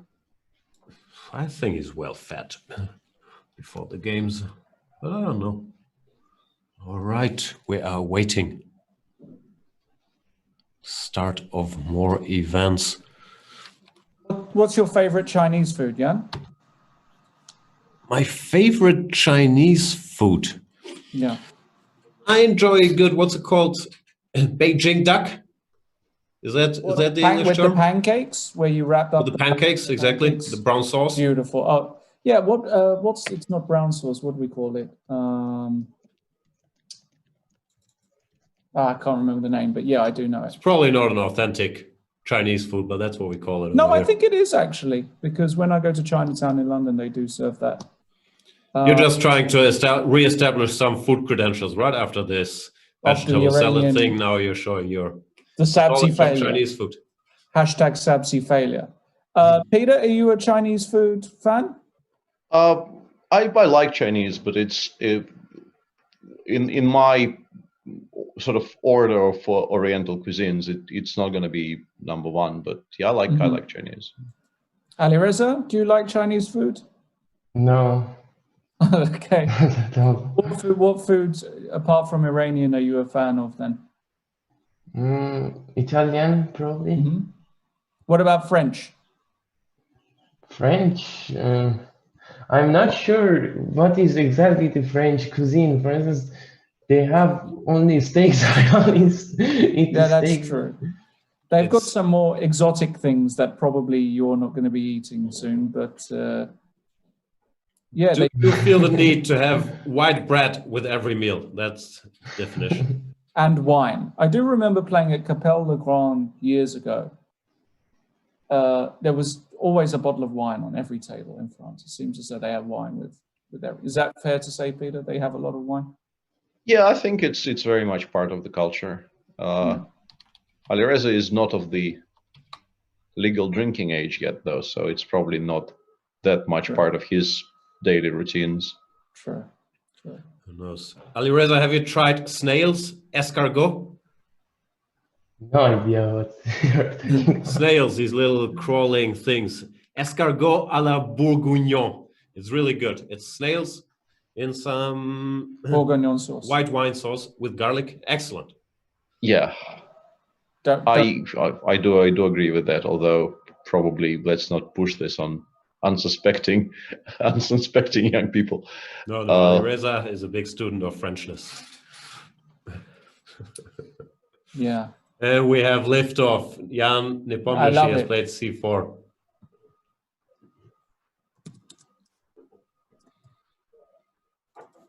Yeah, very curious to see what will happen here, because all kinds of weirdness starting from the c45 4 knights is now part of the conversation. But Jan goes for probably the least weird line right now.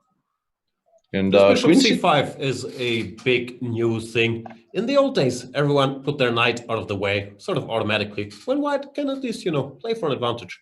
But recently, they've discovered there are no scary discovered attacks here. At least they don't lead to an advantage. So we can just develop. Go Bishop c5. This was featured heavily in the Carlsen Caruana World Championship match. Giri also had a game against Carlsen where he equalized, but it didn't go so well. Repeats the line. And Nepomniachtchi deviates from the main line with Queen c2 here. Yeah, Queen c2 is a very curious little move, because it kind of attempts to disrupt the black development. Black would very much like to play something like castles and then rook e8, not really committing the knight on d5 to any squares. But yeah, here, that probably just wins on the spot. And there are other problems with castling as well. Knight takes e5 becomes much stronger because knight takes e3 no longer attacks the queen on d1. So you need to make some kind of a forcing move. Knight db4 comes to mind first, I think. Bishop e6, knight e5. You take it. Yeah, I'm wondering if I can just take on e5 here. I think this is the current threat without you weakening the pawn on h7. This is the threat, I think, and it has to be dealt with. And it's really not that easy to deal with it comfortably without knight db4. And knight db4 I wouldn't describe as comfortably either, because now you've misplaced your knight a little bit, and you need to be sure it will be able to return. Anish, however, cannot be surprised in the opening. That's one thing about him. He knows all these things. Bishop d7 played. Now the threat, of course, is knight c6 d4, which would, for instance, be played against a2 a3, which would otherwise be extremely strong. So I suspect you play queen d1, and at first glance, it looks kind of bizarre to spend 3 tempi on this, but we do create a threat of a3 because the knight currently cannot return to d5. So because castle now, knight d4, knight f3, bishop c6 is probably or fine, castle, right? yeah. But as Alireza says, it does allow black to maybe take on f3 first, or maybe not. Yeah. Yeah, queen d1 played, and now the bishop probably has to go somewhere from d7, because allowing a3 is clearly not something that black wants to do here. Yeah, that would just probably lose a piece. Apart from being poor positionally, it also just loses material. So you have to start considering moves like bishop e6, bishop f4, all bishop moves basically make some sense. Apart from bishop c8, even bishop c8 is not completely ridiculous, but then you've lost the tempo. Maybe bishop f5, probably castle, right? Because d3, I'm scared of e4 maybe. Yeah, it's very possible we might have to, but after castles we can play bishop c2, bishop g6, right, with an immediate draw. Yes. Or something like that. Yeah, so d3 is the move. I think we probably have to play d3 actually. Yeah, I think castles just doesn't work. Yeah. Sorry, what does black do? Bishop f5. We're trying to figure out how to reply to this, because if you castle here, bishop c2 followed by bishop g6 is probably at least a draw for black. So I guess you play d3, and then Alireza correctly pointed out that e4 at least looks playable and is kind of scary, but maybe there's nothing bad happening. Maybe you can take with it. Knight h4. Knight h4 is maybe very smart. eg3, knight f5, knight c2, king f1 probably works out well for white. Who knows? And instead, Anish just goes knight d4. Also, yeah, something we should have mentioned, and we do get the position we had on the board earlier via a different move order. And now takes, bishop c6 looks normal.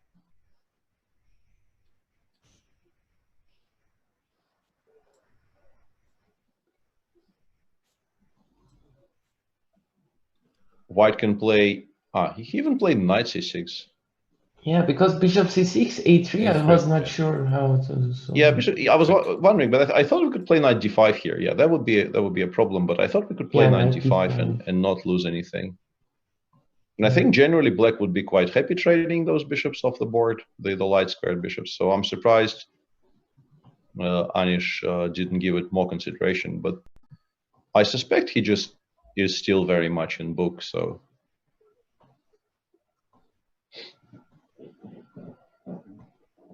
It's probably what is suggested as best play.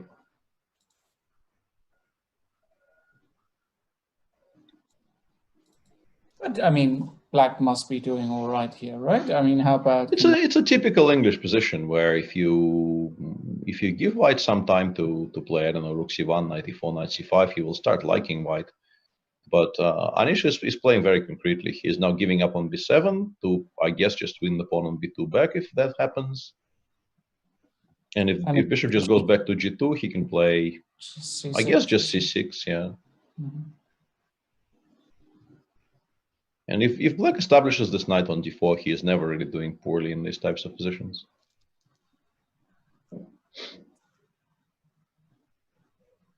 Yeah, it looks to me like this queen to c2 was a bit of a surprise move by Nepomniachtchi, maybe trying to confuse Anish, but Anish knew how to reply. Has now equalized, and the game is about to begin. Speaking of the game about to begin, in Liren versus MVL, we have liftoff. Where's my Grunfeld? I want to learn. You're allowed to learn about other things than Grunfeld. The Slav played by MVL, the second time in this tournament. Yeah, curious. And this is the line that was also debated recently in the candidates between, was it Anish and Caruana? I think Anish was close to winning, I think, in that game. Yeah. By move 15, which is not something that happens very often against Fabi. Nope. Ding plays the old main move, queen b3, attacking this pawn. Queen c7 is also established. Bishop d2, bishop e7. Now white has many an option: long castles, rook c1, cd5. And G3 is also a move that has been seen, not committing the king to the queen side yet, but sometimes, you know, you see the king going this way. White in general wants to take this bishop, but at his own terms, he does not want to commit yet to opening the h-file.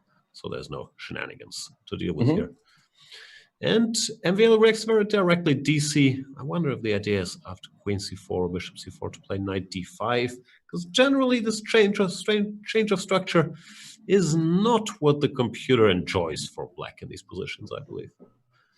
I think yes. Go on. I think the plan is to bishop c4, a6, b5, c5. This is the plan, I think. Yeah, but I think they do it a lot time. happier when the king is on c1. It feels to me because here it probably will be on g2, so it's there will be fewer targets. But yeah, I think dc4 signals the start of that play.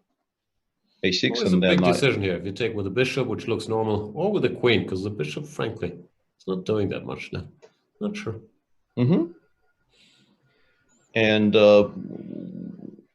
one final thing I wanted to say about the Nepomniachtchi game. He is still very much in the mode he very eloquently described yesterday when he was on the show as playing 3+2 until he runs into trouble.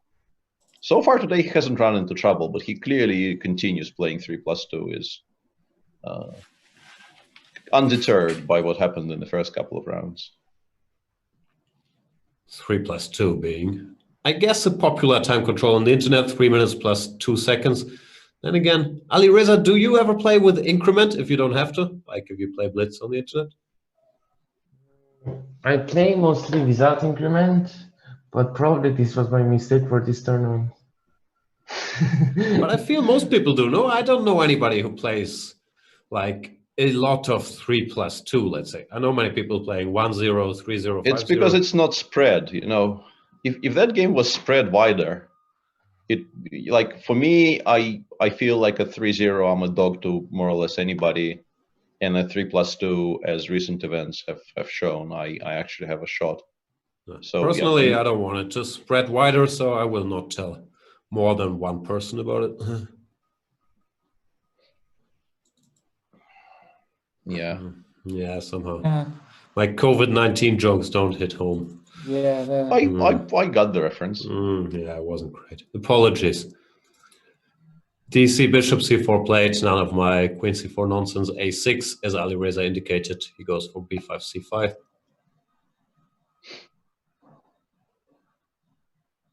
Yeah, and now you probably go away before you get hit with b5, right? It doesn't really. Okay, it currently says. Why does it say that? No more disconnections, please. Yeah, that would be. And I think something is happening on the screen. Ding looks, in as much he generally maintains a very calm demeanor, but he, how can you lose the queen a4 b5? No. It's clearly something, some kind of a glitch, which we'll get. He's thinking on position, I think. He just looks here. Deep thought. So is Maxime. Probably neither side won or lost. And obviously here, they're both still there, and it's also a theoretical position. So if they do have to restart, I think something happened. This thing. No, I really do think, judging by facial expressions, that something is not quite right. Yeah. But it's much easier here, I think, to do some running repairs. Did he click the resign button? Oh, that could be. That could be that he hit the resign button. Yeah.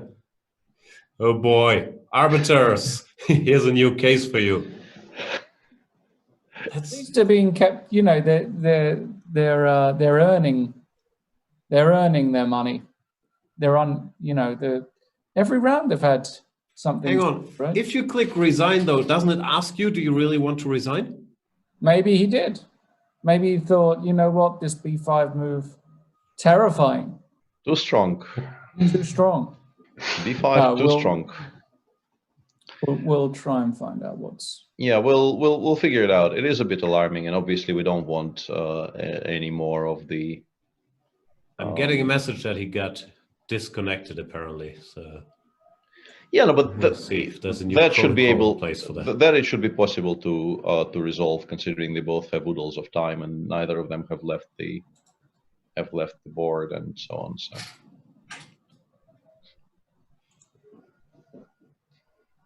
What do? They established some new rules or something that the players can't leave the call after the game is over, or there was something like. And they should not leave when they won the game for 1 minute. So. All right.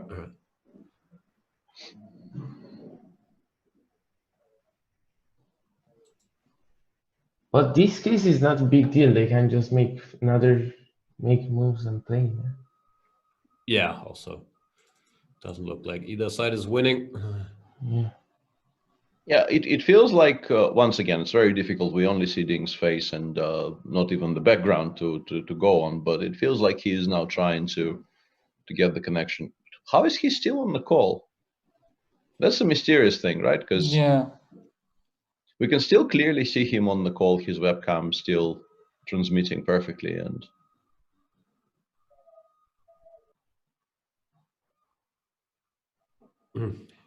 Ding does not look thrilled. Maybe I'm just speculating as usual. For him, it's maybe trickier to access the site as well if he's playing from China. I'm not sure if there are some firewalls in the way. I've no idea. Yeah, neither do I really. Last time I was in China, I don't think it was much of an issue, but it's been a couple of years, so my memory is fuzzy. All right. Well, I guess while they get that sorted out. Yeah, let's switch to the game that still is ongoing. Because Jan went for a curious little idea. He gave a check and played knight c6. But you can't help but feel after rook b1, queen b1, queen b1, rook b1, bishop e2. How can black ever be worse there? Yeah, it doesn't seem very likely. Knight d4, e d4. You can also, as I was kind of wondering if you are even obliged to do that, you could start with queen b6 and ask if white has anything smarter than taking on d4. Yeah. That's what he did. Nice. To be honest, I completely failed to notice rook takes b1 existed. Yeah, I cannot understand why black should be worse. No, but maybe he just didn't have anything better to do after rook b1, queen b8. If we go 3 moves back, we left it after rook b1, and queen b8 seems logical and very consistent with previous play, and maybe white just has nothing smarter, because it's very difficult to tolerate this knight on d4. It's just such an annoying piece. So he took, he played knight d5, which is like it's a normal square. You want to play e3 next move. And bishop g4 is very concrete. And now knight e7, knight c6 does look logical, because you need to get rid of at least of some of these pieces. I have a feeling bishop takes b7 was too much. Just play bishop g2 and... Yeah. So now he went for knight 6, queen b6, takes, and bishop here. And I remember Anish being very upset after he had a game against Levon Aronian, where they got the structure, and he felt Levon was too happy with himself for getting this structure. So he is not even allowing it today, huh? Yeah, so maybe he learned his lesson, and he says, nope, I will keep the bishops. Who's better and why isn't... I think it's black just take and be equal? I don't get it. I think it's around equal anyway, but I think bishop h3 is also quite reasonable, because it's very difficult to avoid playing bishop g2 here. I mean, you can go rook e1, but that gives black a tempo to do something productive, like rook b8 is a move, or just playing something like g6 makes perfect sense as well. And eventually you will have to play bishop g2, because your back rank issues with bishop on h3 will be kind of annoying. And I think for black, leaving this pawn on e2 makes perfect strategic sense, because on e2 it can be attacked, whereas on f3 it's safe, and it also makes the white's king position incredibly safe, right? the king on g2 is very, very comfortable in this structure, whereas if you don't trade, like even let's say in the current position after bishop g2, there's the repetition on offer with going back to g4. But even if you take play rook e8, yeah, and Jan will probably play something. Yeah, I was expecting something like this, but now rook b8 should be just very, very comfortably fine for black. Should be some kind of a draw, I guess.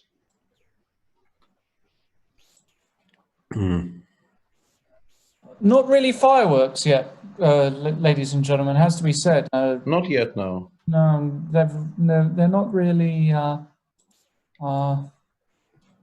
setting the world on fire compared to the first games of yesterday. You know, if you can imagine comparing them, this has been, well, just very solid chess. Not bad chess at all, just very solid. No, not at all. No, it's all perfectly sensible, but yeah. This is generally the experience of playing against Anish when Anish plays his main repertoire. I'm wondering though. I have a question: if rook b8, queen c7 is possible. I was about to ask that as well. Yeah, maybe this is the way to play for a win, and maybe this is why Anish hasn't played rook b8 yet. It might not be bad at all. Rook b8, queen c7, bishop f1, king f1. Yeah. Because you probably win the a7 pawn, and then the bishop on f3 is a monster, and white is never really risking anything, and the a pawn might start running. This is quite smart by Jan, if we assume this is what he's intending. Yeah. By the way, big shout out to all of my fellow Englishmen. St. George's Day today. 23rd of April. So if you are back in Blighty, have a good day. Probably can't celebrate like you would normally do, given that it's lockdown, as we say. But yeah. Yeah, and we do have back. a restart. Yeah. Excellent news. Restart? Nah, same position, just continuing. I see. e4, b5, bishop e2, knight bd7. Yeah, going for c5. Mm-hmm. I'm a little bit surprised with e3, e4, I'll be honest with you. I thought sort of securing the king position is priority number one, and e4 is a bit double-edged because it kind of weakens your dark squares. Not really the d4 pawn, because that will get traded, but the dark squares do get slightly drafty. Yeah. General, if white is not in time to meet c5 with e5 or d5 and has to take on g6 and play bishop e3 or whatnot, then he can even end up in trouble in these positions. So I'm also a bit curious what Ding has in mind here. Mm-hmm. And Jan instantly sacrifices the exchange that we were mentioning. Mm-hmm. He might sacrifice. Quite cleverly played by him. Yeah. King is untouchable on g2 now, with his loyal servant on f3. If the king was still on g8 in this position, black would be playing for a win. Even that would not be easy to win, but black would clearly be playing for a win because he wouldn't be losing one of those two pawns. But with the king on h8, yeah, it's awkward actually. I quite like this for white. Mm. Yeah, at least it's easier to play. Maybe it's bad too. Risk-free as well, right? I mean, even imagine a scenario where you lost the a pawn here as white, and queens were exchanged. Even that ending, I'm not even sure is losing for white. With this, yeah, has to be very, very safe. And yeah, Anish opts for f6, such an ugly move. Which is, yeah, as we've already touched on during this show. Do not show this position to Ben Feingold. But maybe he has a very concrete idea in mind here because he wants to start chasing but it doesn't. It's never going to work. And now, how do you solve the issue of a very weakened king side that you have? Yeah, this is very unpleasant for black. Yeah, bishop before queen h5 ideas start happening, and just generally it's just a very, very difficult position to play. Look at all these arrows I drew. I didn't draw a single one for black because he doesn't have any plans. Yeah. No, I mean, normally the source of counterplay for black would be trying to get rook to b1 and queen to c1 and create some play against the white king. But having played f6, your king is never going to be safe enough. You're always going to have some back rank issues, which will stop you from achieving that. This is just a difficult position for Anish, I think. Yeah. And Ding has played e5, which makes perfect sense. The question to me is a bit, why not c5 instead of castles? But I guess he was afraid of something, d5 or e5. Because now, after castles, e5. Now d5, he will take on d5 and play a very pleasant little edge. Yeah? The structure, we're happy. Here we take the bishop. No. This is what happened in some other move order. And okay, depends if the knight can get here. But in general, white should be fine. I would rook c1. When that opening was just kind of being developed by enthusiasts, I was regularly getting those types of positions on the white side of 3-5 Caro, and you enjoy them greatly. Like bishop e3, king g2, rook h1, h4, h5. Let's go.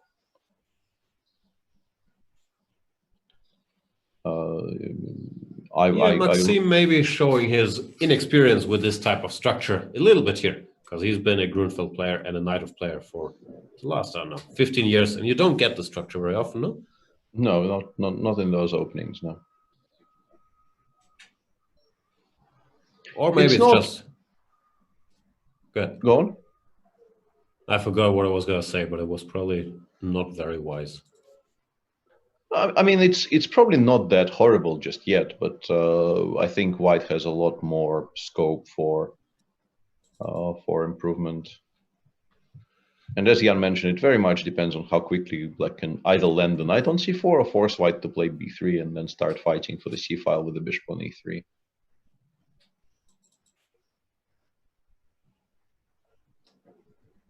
I'm just sad to see Anish go down, because it feels like he's in big trouble. Yeah, I think pushing f5 does make a good amount of sense, because at least restricting the bishop from coming to e4, I think is a good idea. Of course. But it's still, yeah, it's still such an unpleasant position. And Jan, for now, refusing the trade of the d4 pawn for the a2 pawn. Those positions would also be, I think, quite nice for white, but they probably are harder to win. And he's just torturing Anish here. It's so difficult to find moves even. If the queen leaves the a3 square, obviously white will start pushing a4, a5, and so on. But with the queen stuck on that square, it's just very difficult to play moves. Yeah, rook f6, bishop d5. Now, something like bishop f7 is an extremely annoying, I don't know if you can call it a threat, an idea probably. Now he goes queen c3, but queen b5, I guess, is very logical. Now queen e8 is actually a huge threat. It feels like his blockade of the a pawn is about to get shifted. Yeah, he goes queen c8, and now we can start running the a pawn down the board. Yeah, he's just completely, I don't know what to say. I mean, he's just absent, isn't he, at the moment? And it's not going well. And he needs to do something. He needs to, you know, eat something different. You know, change his shampoo. You know, do something different, because it whatever. Lauren's giving away the all important trade secrets here. Yeah. Are you a believer in this, Peter, that you've got this daily routine playing a tournament, it's not working, you're playing miserably? Do you try and change something? Do you go for a run at a different time, or do you do something? Do you know what I mean? Yeah, I was, you know, making fun of whatever you say is very much part of the show, but I do agree. I think shaking something up is often not a bad idea at all when you're in a rut like this. And How do you shake things up in Corona times, though? We're all sitting at home staring at screens. What's there to shake? What food should he have, Lawrence? Shake what your mama gave you. Maybe that's it. Some kind of online, but they're doing a lot of dance lessons online. You think he should shake it like a Polaroid picture?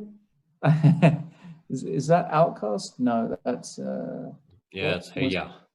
Yeah, that was something like that. Maybe you should, tonight him and Sopico do some online salsa lessons.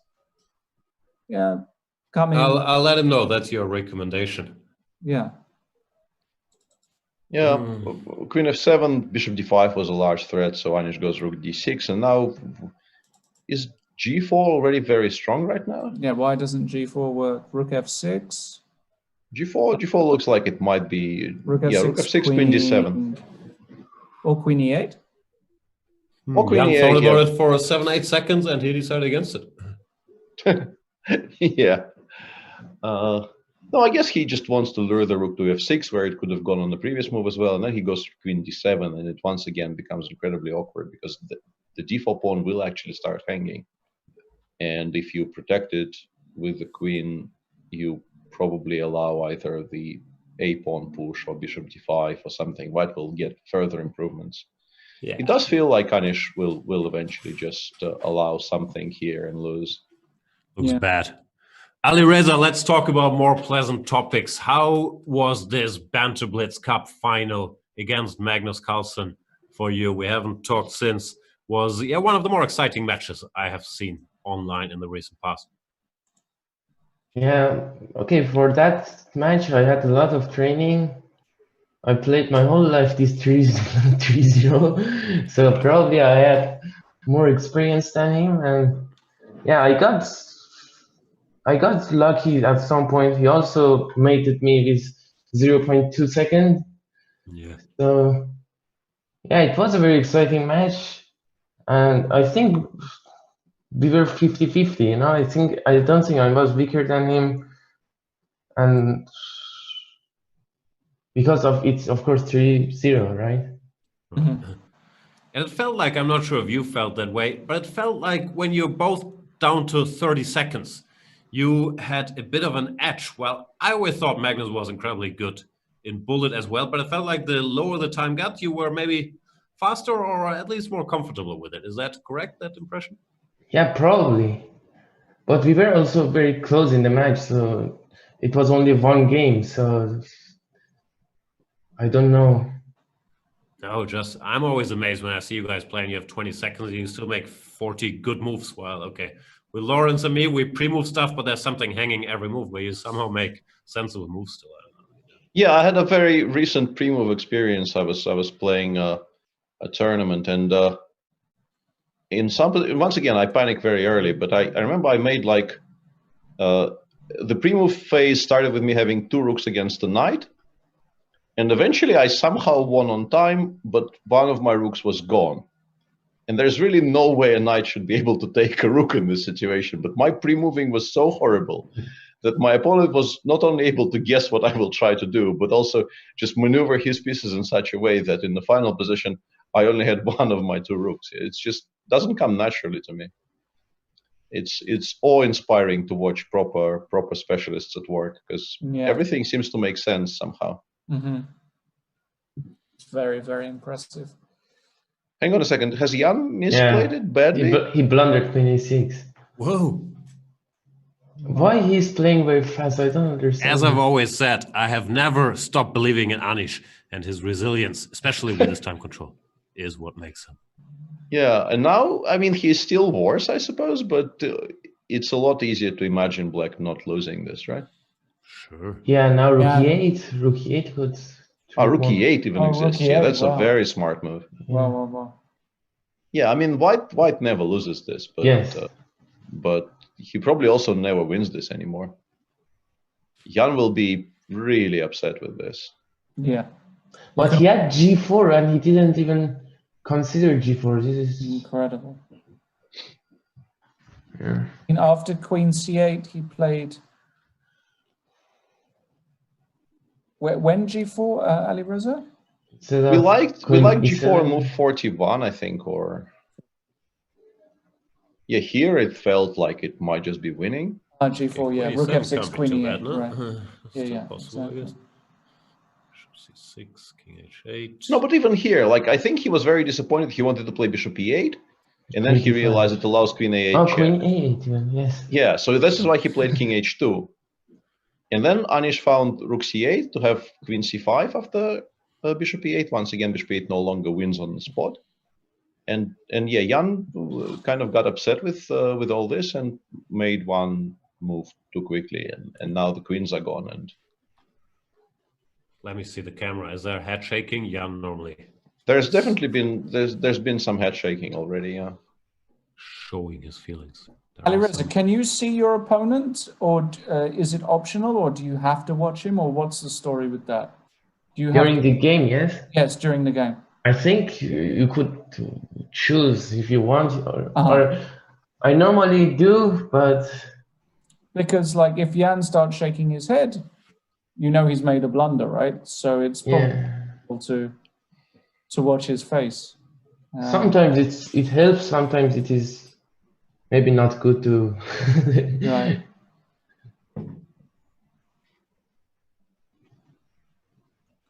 And now what with Anish? You're bringing in the king in first, I guess? No, yeah, A5 is not a threat, so you can start with Yes. King G8. And King importantly, White F3. is always in time to play something like Bishop D7, Bishop D5 to keep both the D3 and Yes. A4 pawn under control. So yeah, this should be quite level now. And after I king, assume. important is to probably not go. Hang on a second, is MVL better now? MVL That's quite striking. I think Ding maybe made a big mistake because he is now not in time to protect the D4 pawn. Oof. Oh wow. So it was all going according to plan, I thought. F4 I'm not sure about, as Peter indicated, H4, H5 typical plan. But I think maybe specifically in the position they had, our plan of giving mate is just running into the fact that Black has too much counterplay along the C5. Queen C2 is a very strange move. Yeah. Why not? No, I think he just missed something. Yeah. He probably makes a draw specifically the way he's played. Yeah, I think he still makes a draw because he gets to trade the knight away. But yeah, it's a bit of a sad thing to be doing here for White. B5. Yeah, before Bishop B5 you play and you. I assume you never lose. Bishop B5, Bishop D4.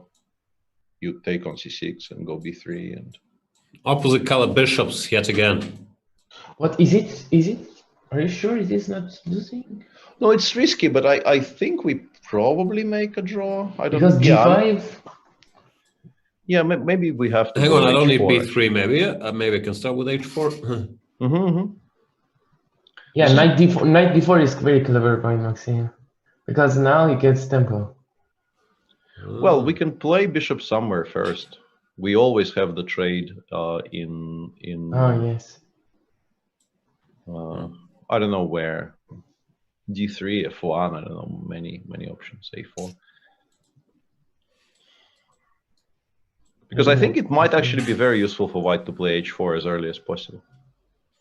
So he goes Bishop D3. This allows Knight C2, but it's still the same endgame. Same. Yeah, and now we go H4, I assume. Yeah, but Bishop C5 here could keep the chances, right? Yeah, Knight B3 is a threat, so we are forced to take, play B3, and then Black goes G5. Yeah. So let's discuss this for a second. Yeah, but should take on D4, I think. Yeah, I don't think we can afford to allow Knight B3 here. It doesn't feel right. I think if we allow Knight B3, we might just lose, or at least it's going to become a lot harder to not lose. Yeah, not going well for Ding. And Maxime is just good at chess. He can play whatever opening. No, and ignore all the conventional wisdom about what structures to get. As long as he has pieces to shift around, he's so so good in his rapid form. Anish. Yeah, Anish should just hold draw, this. Yeah, I think this has to be okay. I'm slightly surprised with this rook a1 move, but I guess it doesn't matter that much. And also, it was just difficult in general to stop the king from coming to e4. Let's do a quick count. 5 points, 3.5, 4.5, 5.5, 6.5, 7.5 versus 5, 6, 7. So what is a bit better? Correct, you are, sir. Alireza, do you have guest. a system? I'm half. Oh, I was just going to ask Alireza how much a bishop is worth, but maybe Fabiano Caruana also knows. Fabiano, is it 3 points or 3.5, a bishop?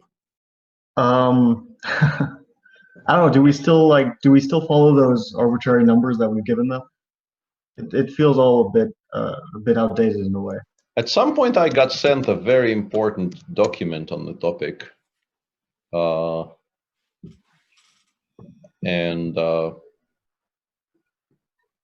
think the argument being made in the document was that it's something like 325, but it's all so confusing that I never really. But I think we can generally agree that bishops are usually worth a bit more than knights. Yeah. I think that's a general thing. I mean, I don't know if we can put an exact number on it, but usually it feels like on average, a bishop will be a bit more valuable. But it's also not something that you really use as a general consideration. I mean, you look at each position independently and you have some sort of feeling on where it might be worth trading a bishop for a knight or vice versa. Feels like with many topics, when you start out, you don't have a clue. Then when you're at my level, you know that this is 3.5, this is 5, a knight is 325. And once you reach one further level, you don't know anymore because it all becomes way more complicated again. So there you go. Anyway, this position should be a draw. Well, I'm wondering, if white starts pushing now, a5, take, a6, black has to play rook g7, right? And then we can put the bishop on b7. Well, I think maybe we go king d6, king c7. Right now, king d6. But then maybe I could play f5 check first, because then I guess you want to put the king on f6. And now bishop c6. Yeah, that sounds fair. I don't know if it'll work. You also have, yeah, it might work though, because I don't see how you're avoiding. Yeah, this doesn't look fun.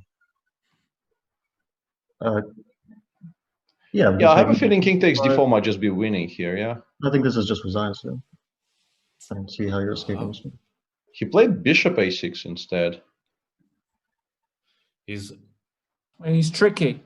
Not enough faith in Anish. He thinks rook g4, bishop c8 might actually happen. I found the document, by the way, as you were, I'm sure, breathlessly awaiting those discoveries. It's apparently 1 for the pawn, 345 for the knight, 355 for the bishop, and 525 for the rook. That's completely wrong. Everyone knows a rook is 5, and also 0-10 between a knight and bishop is not enough. No, I think whoever it did exactly that document. Right. I think it sounds exactly right. There must have been a lot of deep science behind that one. Yeah, absolutely. Yeah, it's all very, very scientific.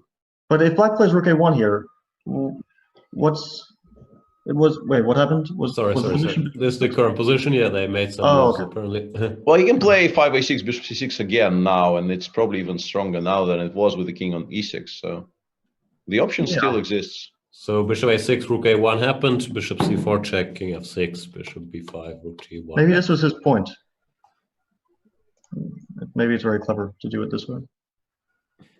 To me, a5 looks really strong. I don't see what black will do. All right, so Giri in trouble.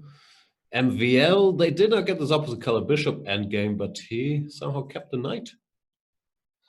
Yeah, I think Ding just did not believe entirely that the opposite color bishop ending was drawn, so he preferred this one, where he has some counterplay against the b4 pawn, I assume. He didn't do this because of g5, eh? Yeah, I guess he was worried about g5 followed by f6, ef, gf, and black does get potentially two passers in the center. So he goes h4, and yeah, obviously Maxim no longer allows the trade. But now it's not that easy for black to keep the b pawn. Well, you can put the knight on b7. Bishop a4, c6, knight a5, yeah? You can also put the knight on d7 and protect it with king e7. I'm not sure if white wants to play bishop. Yeah, but I was wondering if we can just take. Maybe this is a draw. Maybe it isn't, yeah? With I don't, with the b3 and then the king goes to b c5 or... Yeah, but do we actually win this? Like king c3, b3, c3, and I'm waiting for you to play d4, and then I'm clearly not worse. Yeah, a5, a6. But if I play like f... Oh, sorry, I'm taking... But does white have to go for this at all? I mean, this might be a draw, but maybe white can just play g4 and start some... b3 was played. Sneaky Maxim went b3. No, I think the idea is more knight e4 than knight a4, because knight a4 is just an immediate draw, right? After bishop d1, because we will take, go king c3, and we will win the d5 pawn back. So it's just, so, you know, can we play black actually needs to prove this is a draw, I think, if anyone. Yeah. So he goes knight e4, g4, and what's the intention here? Knight g2. Does that do anything? Knight f2 bishop, yeah, knight f2 bishop e2, I assume, and then maybe just king e7. Oh, knight h3 will become an idea there. Yeah, I think he just wants to. He just wants to keep this option alive. He's very jumpy, isn't he? And in the meantime, Jan did go for the line Fabi indicated, and probably is just winning now, I guess. King d4, king c5. I think he is sort of way. No, hang on. King d4, king f. No, king d4, h4. King c5. King c5, king f5. Before I push with d4, right? But king b6 is just immediately over. I don't understand.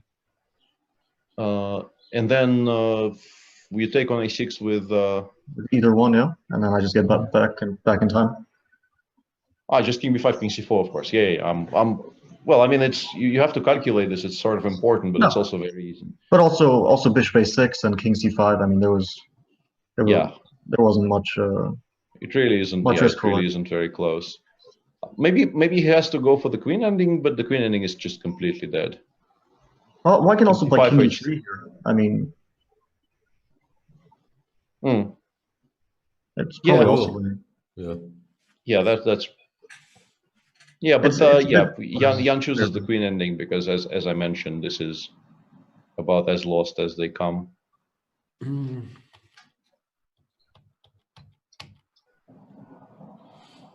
Yeah, no chance, right? Yeah. So only like a horrible blunder, but have to go king f7. Queen f5 check was forced queen trade, no? How? Queen f5 check was forced win. King g7. Queen d7. Queen d7, queen c6. Yeah, that was not bad at all, nice. actually. Well done. Yeah, nice. So queen c7 also achieved the same thing, yeah, because we get either the back rank or c6 as well. Yeah, once again, probably Jan could have actually spent some time on his moves here, but chose not to. It's not his style. Yeah, but you get the feeling in this particular instance, the misplay is such as it is not going to get punished. By the way, isn't Ding Liren much better, or at least yeah, this has been a bit of a hang on. Yeah, yes, g5 take knight. Do you go to h3 or? I guess we go and then g6 and then g6. Yeah, I don't know. Yeah, Maxim has done things to his position here, which are. Has he bungled this? Well, I mean, Yeah. He is the side fighting for the draw here after bishop d1, and I'm not sure he gets it, to be honest. Wow. Do you Can you see go for Anish the- yesterday? Frenchman. He kept calling Maxime Frenchman. It was very tough to watch. Can you go for knight d5? Yeah, this is the big question. If the pawn ending there is a So draw, but- G5, yeah? well, we It's very take difficult. king d4. I mean, it's Yeah, king d7, king d7. d5. Yeah, I guess you. Maybe this is a draw, but like I'm not entirely sure. King c4, king b3, king c4. Why is this a draw? Yeah, and f5 there. F5 we ignore. I think we just go like king d3 or something.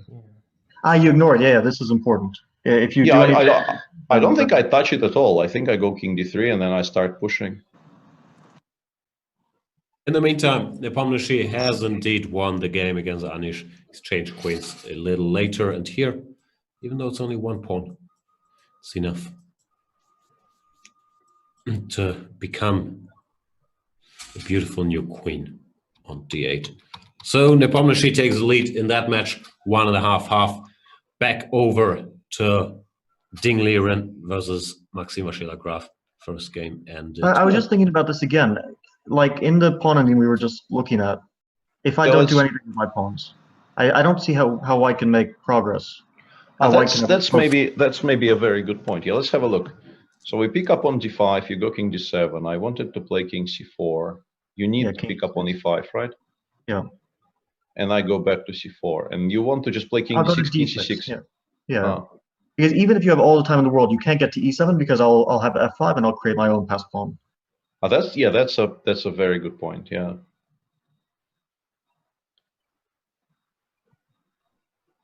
Yeah, at some point I'll have f5 if you keep going on forever. Yeah, I think this is just a draw now. I mean, also f4 should be just making moves. Yeah, like easily in time. Yep. Then I think you probably have to go knight d5 because the position MVL has forced upon himself now is. Did I manage to lose? How did I manage to lose? I can go g6. Yeah, that's a good move. That's probably not a bad idea here. Maybe what he did is also a draw. Maybe, but I think you're a lot less sure of it. Yeah, it's very unpleasant. But he'll keep attacking these weak pawns, knight f7, knight h6, or knight d8, knight c6. But then again, the bishop probably holds everything together very nicely. So, like the bishop on f3, for example. Yeah, this is not going to be much fun somehow. No, knight h6, bishop d1 does nothing whatsoever, and then we start pushing the b pawn. Yeah, this is actually extremely unpleasant.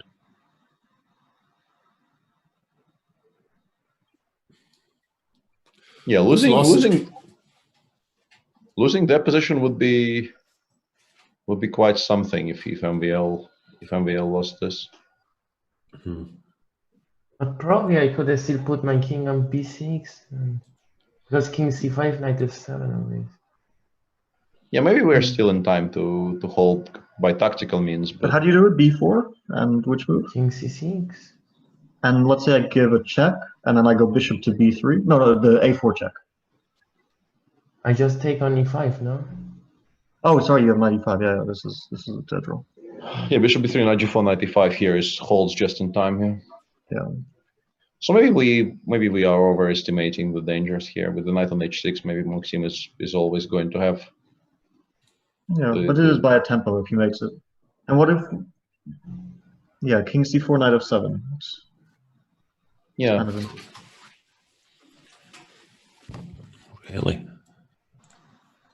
So if I do nothing, you just chill on b6. Yeah, we play g6, g5 at some point. I don't think it hurts us, and we chill around c6, b6. Nice. Maybe there's a way to zigzag black.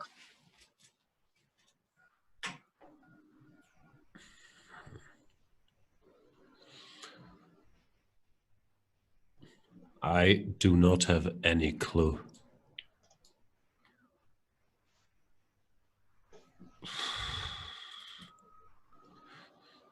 Zugzwang, for those of you who are not familiar with that term, means forcing black to make a move that makes his position worse. But I'm not sure how we do it. No, yeah, so many moves. King goes to b6, knight 7, g5, and then the knight can still jump, no? I was thinking of keeping the pawn on b2 to avoid losing the pawn later. But I don't see what useful moves I can make in the meantime. Maybe I can play king e4, f4, g5, and then bishop on b3 limits your... Does g5 ever hurt me? Like if I go king e4, I go g5, is that a concession? Probably not. I don't see why it would be. Yeah, he played g5 already. Maxime, slippery as he is. Can I go b4, king c7, b5, king b6, bishop e2 now? I think we pass with, yeah, we go knight f7 and we pass. Bishop c4? Bishop b5, bishop c4, yeah. The knight d8 is probably, white has no... Yeah. Then king c7 with it. But white doesn't have a useful move, yeah? I mean, it's a mutual Zugzwang, I guess.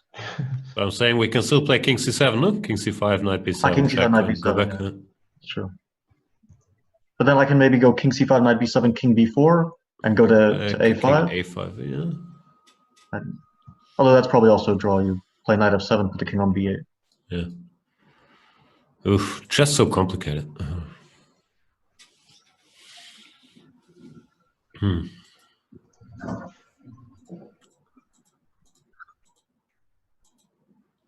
So Fabiano, you have a rest day today, or well, you're joining us, but you're not playing today. You still got up early, or did you just get up a minute ago?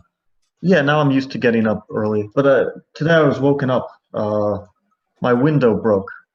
Oof. I don't know what happened. Like this, it slides down, and for some reason it's not going back up. So I was woken up by trucks in the morning because it's very quiet if my windows are closed. But now I hear everything. I have to get that fixed. So I woke up at like 7 a.m. Sorry to hear that.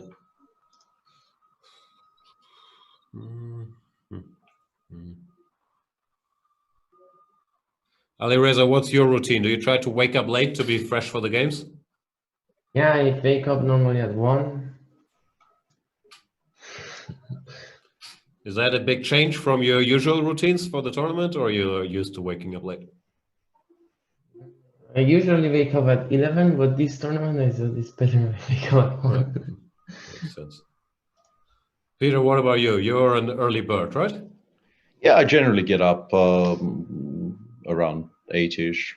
Although I have been with the current situation, I have been just trying to force myself to sleep in a little bit to make my days shorter, because there's just so much time to feel, and you know, if you don't artificially decrease it, you know, ideas of doing some work might start occurring to you, and you can't have that. You keep teasing these ideas of doing some work happening to you. Like, it must be tough in your household. Yeah, yeah. For me, I wake up at 7, I give my daughter the phone, say, here's Peppa Pig, knock yourself out, and then I sleep till 11. But that's, you know, a little parenting trick. That sounds very efficient. Yeah, I should try this on. Although I'm scared to think what I would need to offer them instead of Peppa the Pig for this to work. I don't know. Peppa Pig is pretty good. I feel even 16, 17-year-olds, they might enjoy it. Yeah. Nikita showed up for breakfast today, watching some vintage Simpsons, which I was very happy with. But oh, season 1 till 10 is so good. I'm sure Fabi's a Simpsons head. No, not at all. No? Oh. I watched it when I was a kid, but no, I got into Rick and Morty. Then the last season so far has really been a letdown. Rick and Morty season 4, I couldn't watch it, or I did watch it, but it wasn't the same, was it? No, it was really disappointing. But before that, it was just pure genius, I think. And it was very, very good. I'm currently binging BoJack season 6. I'm doing a speed run of BoJack season 6, and it's really excellent. But that's really not a surprise. It always is excellent. Ali Reza, don't do any of these things. Will not make you happier or smarter. That's not true. I think 50% of that statement is not true. But which 50%? I agree. Bojack made me much happier.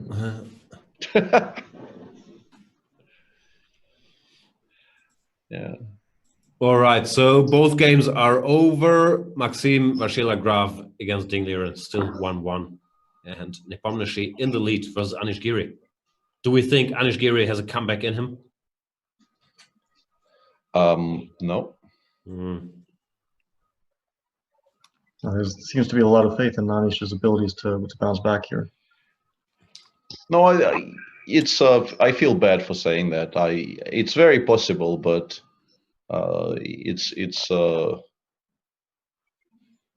I think this is the current iteration of the running Anish joke we have on this show.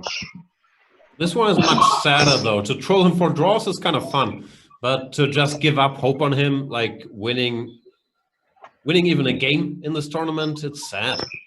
Yeah, it's not fun, but really, it just goes from bad to worse somehow.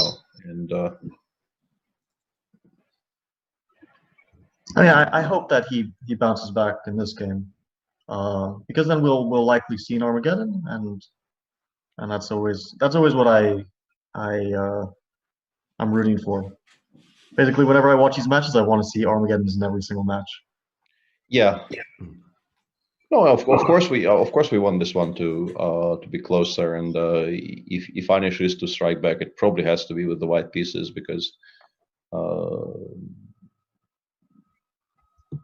his repertoire with black is very solid, but not really geared towards generating very many winning chances. I don't know. You keep saying that. He's playing all this exciting stuff like the Najdorf. Has he been playing in this tournament? Maybe he hasn't faced very much 1e4. I thought it's his main opening, no? Maybe not. I'm not sure what his current main opening is. He's very versatile in opening. So he does. At some point, he was playing a lot of Najdorf, but he always can play other openings, which makes it kind of annoying to play against him, because you always have to be ready for the Berlin, for the Marshall, for the Open Spanish. I mean, he also tends to play the most annoying openings to face, where you really have to know or really show your knowledge. But I think that it all comes down to this white game, because I don't see him ever winning with black in the last game.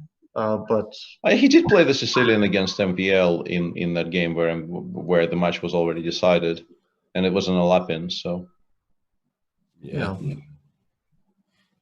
But he could definitely put pressure on his Grunfeld now.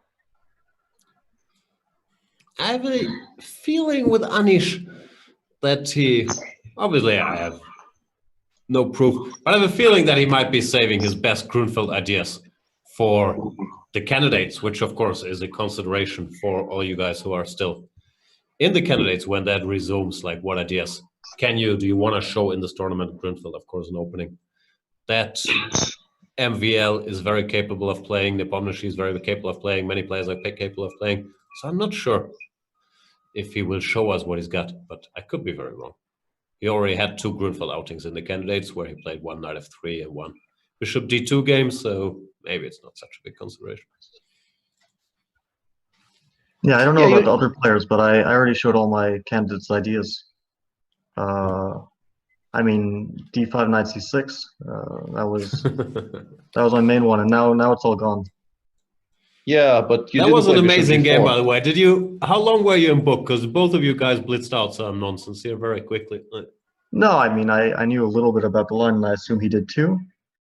Like this. Yeah, I mean, I knew that c4 is very dangerous. I didn't expect him to go for it. Right. And sort of somewhere after bishop takes f3, I was on my own. That was a fun game, because in the same round we had this mayhem opening in Nepomniachtchi versus MVL. So yeah, that was a lot of fun. Yeah, I think that game had an even more crazy start. I mean, that line, I just have no idea what's going on. And here we go, Grunfeld. Yeah, let's see if Anish just repeats, because it did seem like he got a reasonable position in game one, and I don't think he really needs a reason to deviate. He's being principled. He's doing the same stuff again, saying I had 0-30.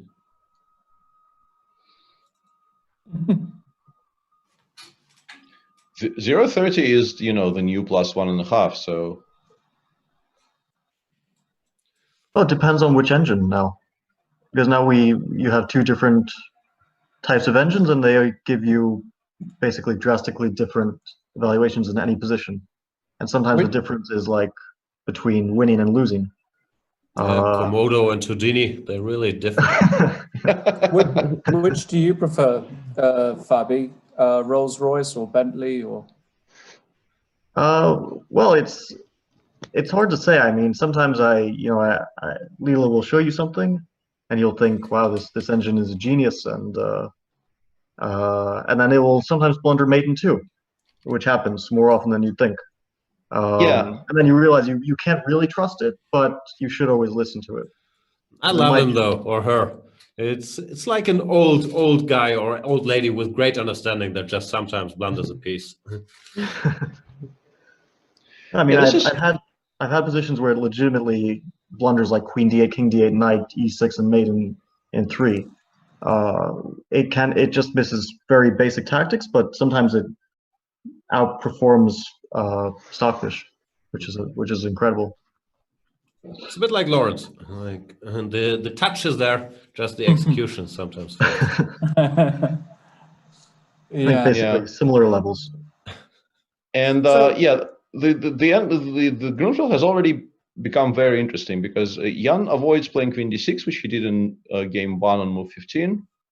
All of this we've already seen in game 1, and here he goes MVL for knight, as we call it. Yeah, he goes knight a5, and Anish blitzes out, takes bishop g5. Anish knows. Which is extremely sharp, yeah. And I'm instantly very drawn to the idea of just sacrificing this exchange, but you probably don't have to, and you probably don't even want to. There's rook c1 as an intermezzo there. I mean, first bishop e7, then rook e8, rooks, if you want to... No, I wanted to give up. I wanted to pick up the other bishop. I want to play queen b7 here. But I think the issue is that my bishop on e4 actually gets traded. After bishop f8, f3, yeah, I go bishop g5, and I'm one tempo short from securing it, because knight c3 just picks up one of the bishops here. Or knight f4, knight f4. Yeah, I thought bishop h6, actually. I don't know which one is the more correct option. Because I think if I could play a6 and in particular a6, b5, knight c4 here. Let's say I played rook c1 here. What do you do? I mean, you play a6, I play bishop d3. I don't see your next move. Yeah, maybe I'm overstating it. Even that, let's say a6, knight, bishop d3, bishop g7, and hope to play knight c6 next. I think I'm maybe a tempo away from having very reasonable compensation, but I probably will not get that tempo here. I don't know. Probably bishop e4 is very strong. Also queen f4 and then bishop e4. Yeah, it looks a bit. Yeah. It looks like I'm slightly short. Yeah, I was very interested at first, but the more I looked at it in my head, the more I felt that I'm probably somewhat short of getting proper compensation. And of course, the other option here is to go f6. Let me just explain that sequence, because I was impressed, because Fabiano, even though he doesn't know the numerical values, he still got it right. Here we lose one, so it's -1. Then bishop e7 traps his rook, queen b7, bishop f8, and here we pick up 5, and we only give up 3.5. Therefore, white is a little bit better here. 525 against 355. Yeah. No, so your scale is wrong, as I told you. So white is a little bit better here, but black might. Wait, how is it 3.5? I thought black also had a pawn. Yeah, plus the 1. Yeah, so it's 5 to 4. I'm just trying to do the math here. It's all been new to me, so. Yeah. It's #lifelong learner. You're welcome. Yeah, and now Anish forced black to play a6, which softens up the queen side quite a bit. For instance, queen b4 might become a very annoying move in maybe even somewhat immediate future. Yeah, this could be quite awkward. Yeah, knight c4, queen b4, and b5. Is that bad? I don't know. Maybe not. I was even somewhat interested in the endgame, but maybe the endgame is not a lot. Yeah, just takes everything, go knight c3. Yeah, I don't know if It's Black not should- entirely stupid, but I have a feeling it will end up being a draw. I don't know. Because Black will play bishop c6 and try to get the b file. And d4 is kind of, I mean, the central pawns are more vulnerable than strong, I think, for the moment.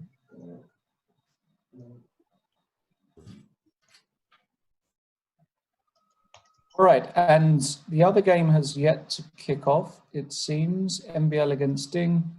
Been a bit of a weird affair so far this match. I don't know. I'm not feeling the action today. I'm really not understand feeling all the of these guys are incredibly strong chess players, but with Anish, yeah, it feels hopeless. And the other match, I don't know. There's not enough of a heel in that matchup. Like, I'm not sure who to root against. Yeah. Fabi, do you root for or against people when you watch your colleagues play? Not if it, unless it has something to do with my tournament situation. Right. I guess for the moment, for most of us, it would be preferable that Anish starts to pick up some points here and there. I mean, normally you would root a bit more for the player in one of the lower places because that should improve your chances.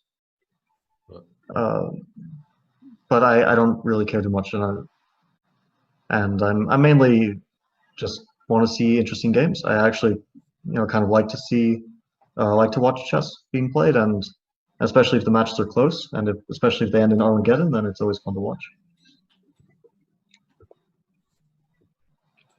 Queen d7. Lawrence, you don't like watching chess, right? Unless you have to as a commentator. Do you watch chess in your free time? Do I watch chess in my free time? Let me just think about that. I think Lawrence is trying to remember what free time is. Yeah, exactly. How about what is free time? You're a very busy man. I am. No, I have to actually admit that I did watch the Layla versus Stockfish match voluntarily, which shocked even me.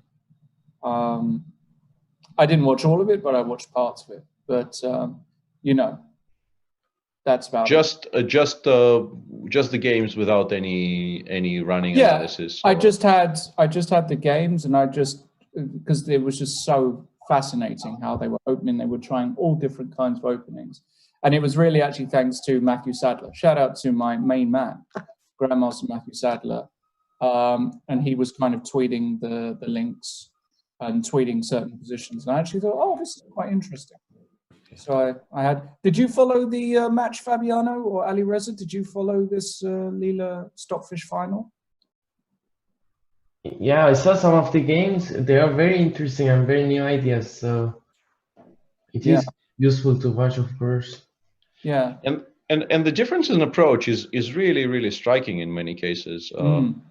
I didn't watch much of it, but I watched some in particular because my friend Miro was at some point started doing commentary on it, which made it sort of doubly attractive. And if you remember, there was this game where they started from a position of queen down. I think based actually on Ali Reza's game, not probably a very pleasant memory for Ali Reza, but that game that somebody played queen takes c3 against him. And Particular. Yeah, and Leela with black played a beautiful positional game, never winning any material. It ended up being a draw, but Leela just went sort of the way Kartikian played against Ali Reza, just trying to dominate on the dark squares. And Leela was in control. The evaluation at some point, both of them felt that black is much better, and so on. And Stockfish, when it was its turn to play it with black, just instantly picked up some random exchange somewhere and was instantly much worse. Yeah. And it was just so striking that that one engine can't handle being a queen down and wants to win material as early as possible, even if it kind of ruins its position. And the other one is playing sort of the way you would expect a human being to play that position, like long-term compensation, patience, you know, building up advantages and so on. The difference is just so striking there. So one engine is a gold digger and the other is a sugar daddy? Is that what you're trying to say? I would never attempt such eloquence, Lawrence. He ain't saying she's a gold digger. No, seriously though, it was very, very fun to watch, and the Dutch is alive. That's the You're thing. aware they were forced to play all these openings, right? Oh, no, but I don't think, yeah, of course I'm aware, but some of the ideas, there are some new ideas actually in that match. Do you see these Dutch games? That was my favorite part. Gorgeous. They're gorgeous. Sorry, in case you're wondering what we're talking about, this is like 5 humans talking about computers playing chess against each other.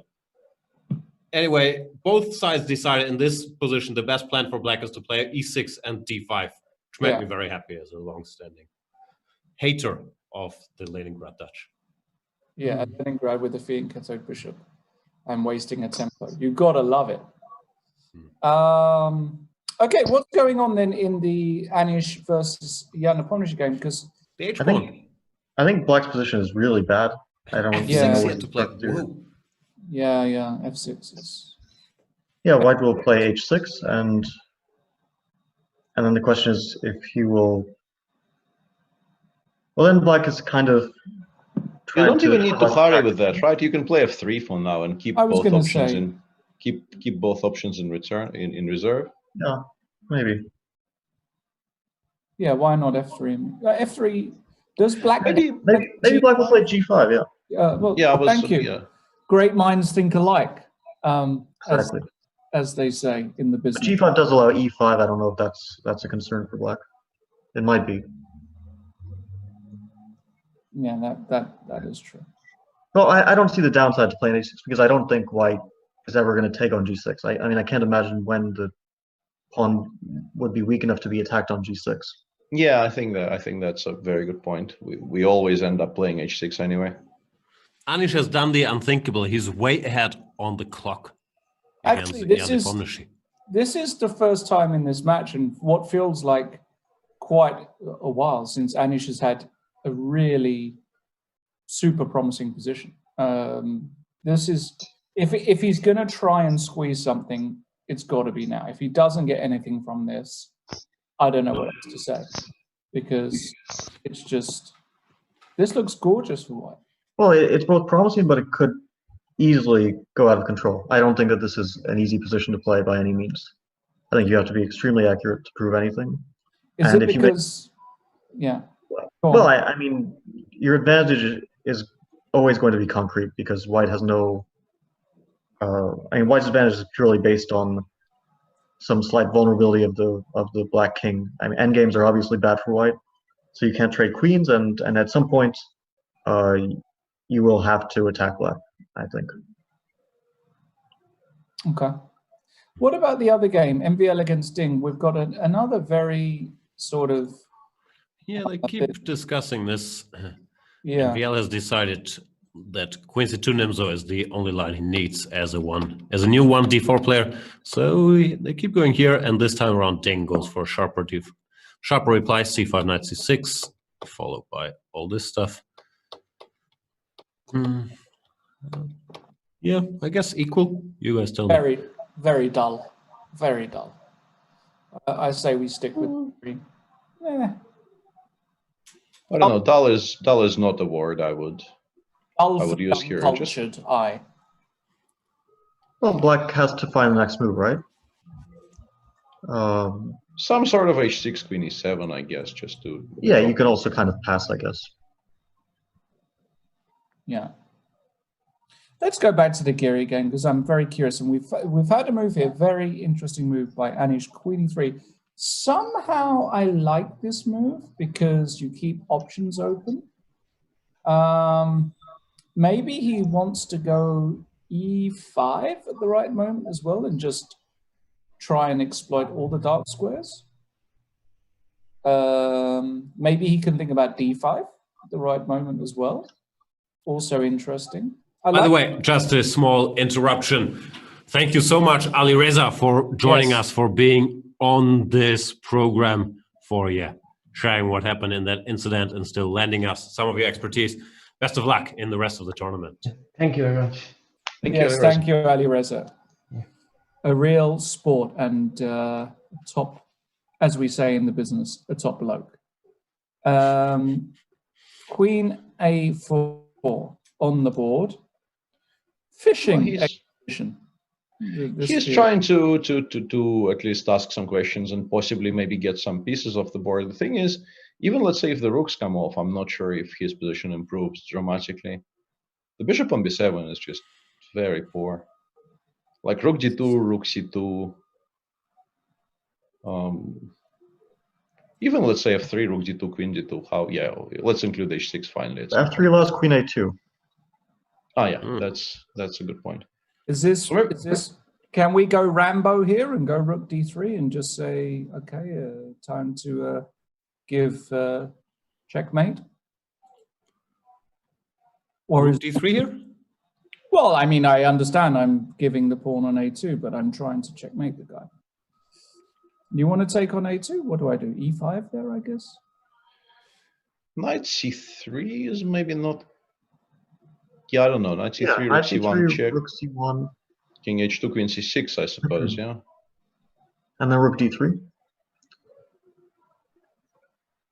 Yeah, I mean, if d5 happens at a good moment for white, everything will just get completely blown up. It feels very messy anyway. The rook on c2. I mean, to deal with d5, queen d6, you might have to play like g3, and then your king is open on all sides. Mm-hmm. And I think this could also turn around. Yeah, rook b1, I was wondering. He played rook b1, but does he have a good reply to queen c2 now, is my question. Rook b6? Queen, you just take on e4 and on e6 here. Yeah, you don't include it. Yeah, take all the pawns. Although, like rook e6, bishop d3, can we make an argument that this is a decent bailout option for black? Well, yeah. I mean, we'll knight f4, rook d4, take hg, and rook this has to be pretty safe, right? This is an easy draw. Yeah, g5. Yeah, rook d2 and then rook d2. Yeah. Yeah. So I mean, Jan probably is not the first person in the world to consider just completely abandoning winning chances of any kind and go for a pawn down ending, but his position is dangerous, and I'm sure he appreciates that. So he has maybe this we can option. play h6, king f7, and I was wondering about queen g3, but I'm not sure. Yeah, but it probably won't work out very well. Like the bishop will move somewhere, and I don't actually have any checks. Maybe g6, g5 even to add some squares to my. G5 is a good intention. Yeah. No, this is, yeah, I mean, if white avoids the queen trade, it actually becomes double-edged, so... honestly, I don't know exactly what's wrong with b6, b5 right now. I just wanted to mention... Point, right? I don't see any other idea. d5 must be the point. Rook e4, queen rook a7. e4, h6, and then queen a7. Ah, yeah, that is clever. And if d5, queen a2? Where does the rook go? Somewhere safe, like e1, I guess. Yeah. e1, queen a5 is still. Oh, then knight f4. I want to go knight f4. Yeah. This is this is very annoying. Kind of what I was hoping for. Yeah.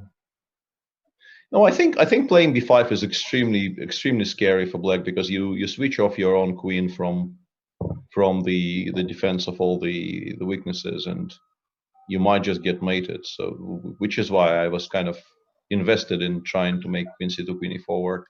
Oh wait, there's actually one other idea. I can play rook b6, queen e4, and knight f4. I just realized because yeah, I protect against mate. Queen e3 is rook b. I can maybe throw an h6. I'm not sure. This wins. And knight e6 is a threat. This actually looks extremely dangerous. Yeah, this looks bad. This is a very important detail. Yeah, this looks bad. And queen c2 played, so Jan generally agrees with the assessment, but after knight f4 he will be, I mean, assuming this is played, he will be in a lot of trouble. Come on, Anish. It's now or never. Come on. We actually want Anish to win. I mean, Alexander Grischuk said, you might not win a game in this whole tournament. This is the time to prove him wrong. So after knight f4, I'm wondering about e5. I mean, it's probably losing, but knight e6 check, I think, is yeah, and close king to. G8 I have to play because king F7. Yeah, you have to play king G8, and then like somehow I don't see how I give mate, but it just feels unfair that I don't. No, I agree, but it's. But I think actually, just takes and d5 is just bad, I think, for black because you cannot take on e5 because rook b8, knight g4. Ah, bishop is not hanging now. Yeah, Damn. but I do maybe lose the other pawn. But king G7 maybe it's okay.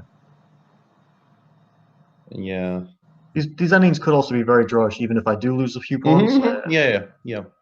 I thought I was winning. I thought I was winning a piece, which is why I got so excited, but I'm not. Hang on. Yeah, let's start with GE. Fe, rook takes b7. No. King hides on h6 and there's no checks. Yeah, there's no checks, and then black will actually start generating counterplay. Also on f7. Oh no, f7 is e6 now. It does feel winning. Yeah, it feels fair. No, I think we go king f7. Yeah, taking is queen h3, I think. Not winning? Must be queen b3, rook c1, yeah. No, that's not a legal move. That's good. Yeah, this looks like oh yeah, this looks excellent. Jan is I don't know, bishop d5 doesn't work.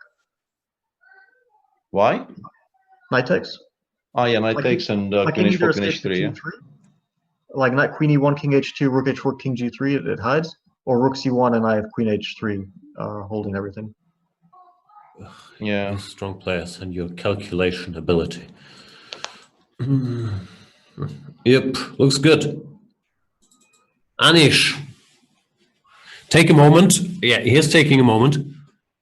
Calculate. Magnus used to have this theory, I'm not sure if he still does, that Anish is better at classical because he needs time to calculate. But if he has that time, that he is pretty precise in calculation. Maybe today he has enough. And as our super grandmaster count was dropping a little low, Alexander Grischuk is here now, right on time. How are you today, Alexander? Hello, gentlemen. I think today we only have gentlemen in the studio, right? And in the audience. Yeah, and dear viewers. Yeah, we have, it's somewhat likely both matches will have one and a half score if Anish manages to finish this one off, and I think Ding was somewhat worse, but now it's not so much. Yeah, should be okay now, I think. We've ignored that game because we thought draw. I think White misplayed maybe an endgame a bit. Like after cd5, knight c3. Oops, sorry, 1 second. I'm just so excited if Anish will play knight f4. So cd5, knight c3, yeah. Maybe knight d4 was more natural. Yeah. Knight d5, what's the point? Just retreat. I mean, not to let your knight to c6. So, I mean, you can maybe still do it, but to have the jumps and so on. I think it's somewhat pleasant for me. Yeah. I was wondering, after knight f4, can I try g5? Knight d6, king g8, or king h6, yeah. And if I, hang on, if I start with h6? I was hoping that I could take it. Queen h3. King g7. Knight d6. And king g8. I don't know if this is so bad anymore. Ah, yeah, you have a lot of counterplay, yeah. f3, though. Where f3? In that final position. But okay, this is difficult. I mean, you don't have any checks. I have like queen e1 and rook c1 or something. Yeah, it's probably. I mean, this doesn't threaten mate, but it does threaten the perpetual with this h1 e1. Be for a draw. Yeah. Okay, so knight f4 g5. Knight f4 g5.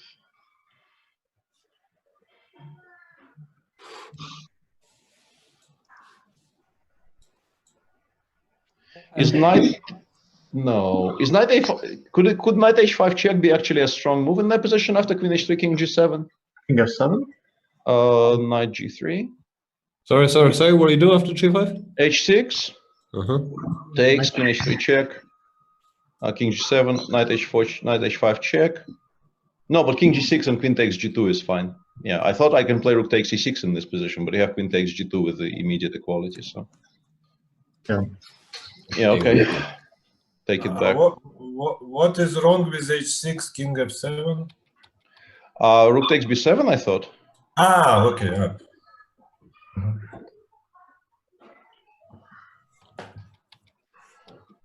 It feels like black should lose, but it's not so easy to prove it.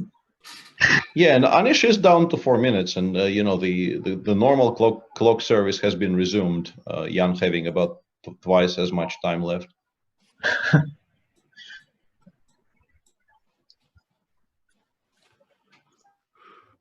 What's he calculating then? Knight f4 looks, yeah, we like that move. What are the options? Include h6? No, he's also, I mean, he's trying to figure out if, actually, I think if you see knight f4, you play knight f4 considering the match situation. It's just much more attractive than that endgame we were discussing after queen takes e4, rook e6. No, but of course for Anish it's very attractive to exchange the queens and win a pawn. I mean, how can you say anything else is more attractive? Haters are here.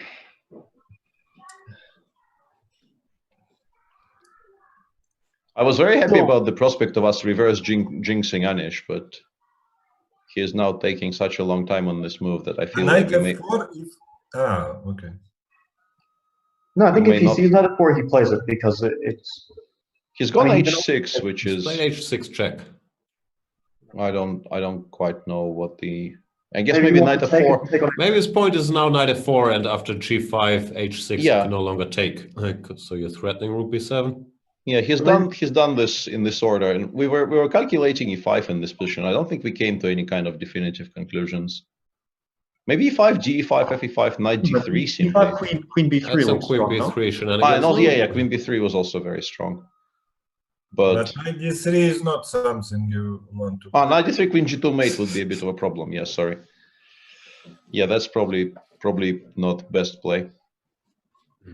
I'm reading. There you go, Anish. Anish reads chat. Chat is happy with this sequence of moves. h6. What about just taking e4, bishop e4, knight h3? You mean after g, fe, yeah? Yeah, of course. Yeah, looks very attractive as well. Yeah, knight h3 is very strong here. Nice move. Why is it so much stronger than 96? I just didn't see 96. Allows king 96 allows king f6, which might not be a stupid idea. Yeah, fair enough. Just asking. Well, then knight f8, king g5. Yeah. Oh wait, how did this happen? Because e5, I thought queen b3 was just crushing. Am I missing something? I thought queen b3 should be a win. No, but here queen b3, bishop d5, because there will be queen h4 mate, so it's a worse version. But I have rook b7 there. It's not enough. No, I mean without trading. Oh, sorry. Bishop. There's still queen h3 still Also, exists. Wait, I don't know why. Bishop d5, knight d5. I don't understand. It must be yeah. I went slightly crazy there for a second. I mean, you can. How do we win after queen takes d5 here? By the way, rook b7. How can king e6? Queen h3. f5. Just take on h7. Yeah. Okay, but that's a game. Yeah. Queen takes d4. That's an actual game. Yeah, no, this is not so good. Honestly, having seen knight h3, this is probably the one I like the most currently. Knight h3 seems crushing in that position. It's just so difficult even to make a sensible move. Maybe we can play some... You can retreat your bishop and then after... Rook h4 in the end, yeah? Rook h4, but white will take a6, have better pawn structure, extra pawn. Probably bishop f5, I think. I think you need to put it on a safe square. Knight g5, rook king e7, but also rook b7 check here. It feels like you're just losing. It feels like you probably aren't surviving this. Now bishop d7. Oh, but bishop d7 actually doesn't lose. Yeah, I thought it would be just completely lost, but After knight maybe it h7, isn't. how do you survive? Rook h4. And then rook b7, bishop d7, yeah? Is that the Yeah, point? and amazingly, we're not dead. I mean, And we're at knight worse, f6, but you have some bishop. What do you have? after what? Knight f6 after rook h4? It was. Yeah, that's good. DEF he DEF played, and now it's decision time. Queen b3 or queen e4, and No, Anish. of course he took. Of course he took. Come on. He's kept queens in the past. Can't think of an example now, but it must have happened. At h3 on the board. And knight h3 played. Very nice. What's his time situation? I can't see from here. Okay, Under maybe, control. I think for this position, under control. maybe bishop d5, just to make white calculate at least. What do you calculate? Yeah, calculate what G7. exactly? King e7, Take, rook g4, knight f6. Take, king f1, bishop f3, And But rook why didn't we play g3? then rook somewhere back, I won't make. You lost Yeah, knight let's h7 here, rook g4, or what's the line? Yeah, rook g4, but this has to be like g3, rook c4, f3. So Okay. Just f3 here, and then I will go knight g5. Oh wait, h7, I have a solution. I don't. It's a bit crazy. Knight What? f6, rook g2, king h1. Wow. No, it can't work. Yeah. My point but was that what's- after, like bishop f3, rook b3, e4, I take an h7 and like promote my pawn. But What are we doing here? Why are we playing rook b3? Hang on. And it's not that position, yeah. Sorry, I'm not fast enough for all this stuff. Anyway, knight I h3 have- on the board. I have another trick for black. King e7 I play, Knight g5? bishop g2. Oh, Ooh. f3. Maybe you win by checking, yeah? Or check. No, check I take. Check But it, but check. f3 is catching the bishop. That's cute. You have to play rook c2, but I think you'll never. yeah, he's Mhm. played bishop d5 already, and yeah, now I think most likely he will try that rook g4 and then back, but I think f3 just beats it. Knight g5 check will be played. Yeah, I think this should be reasonably comfortable for Anish. Even immediately, knight g7, king e7, f3 is a very positional way of doing it. Yeah, but I think we take on h7 if we can. Yeah. I think it's trying to overcomplicate things there is unnecessary. Have we, Good check, Anish. have we discussed what's on your right, Fabi? Or is it a teddy bear or or some clothes? I really can't see it from it. What is it? It's an elephant. It's an elephant? Yeah. Okay. And does he have a name? No, I'm afraid not. Lauren's never shy to address the elephant in the room. I love it. Well played, sir. Well played. Give That yourself was a well set up back. joke. Give yourself a pat on the back. Okay.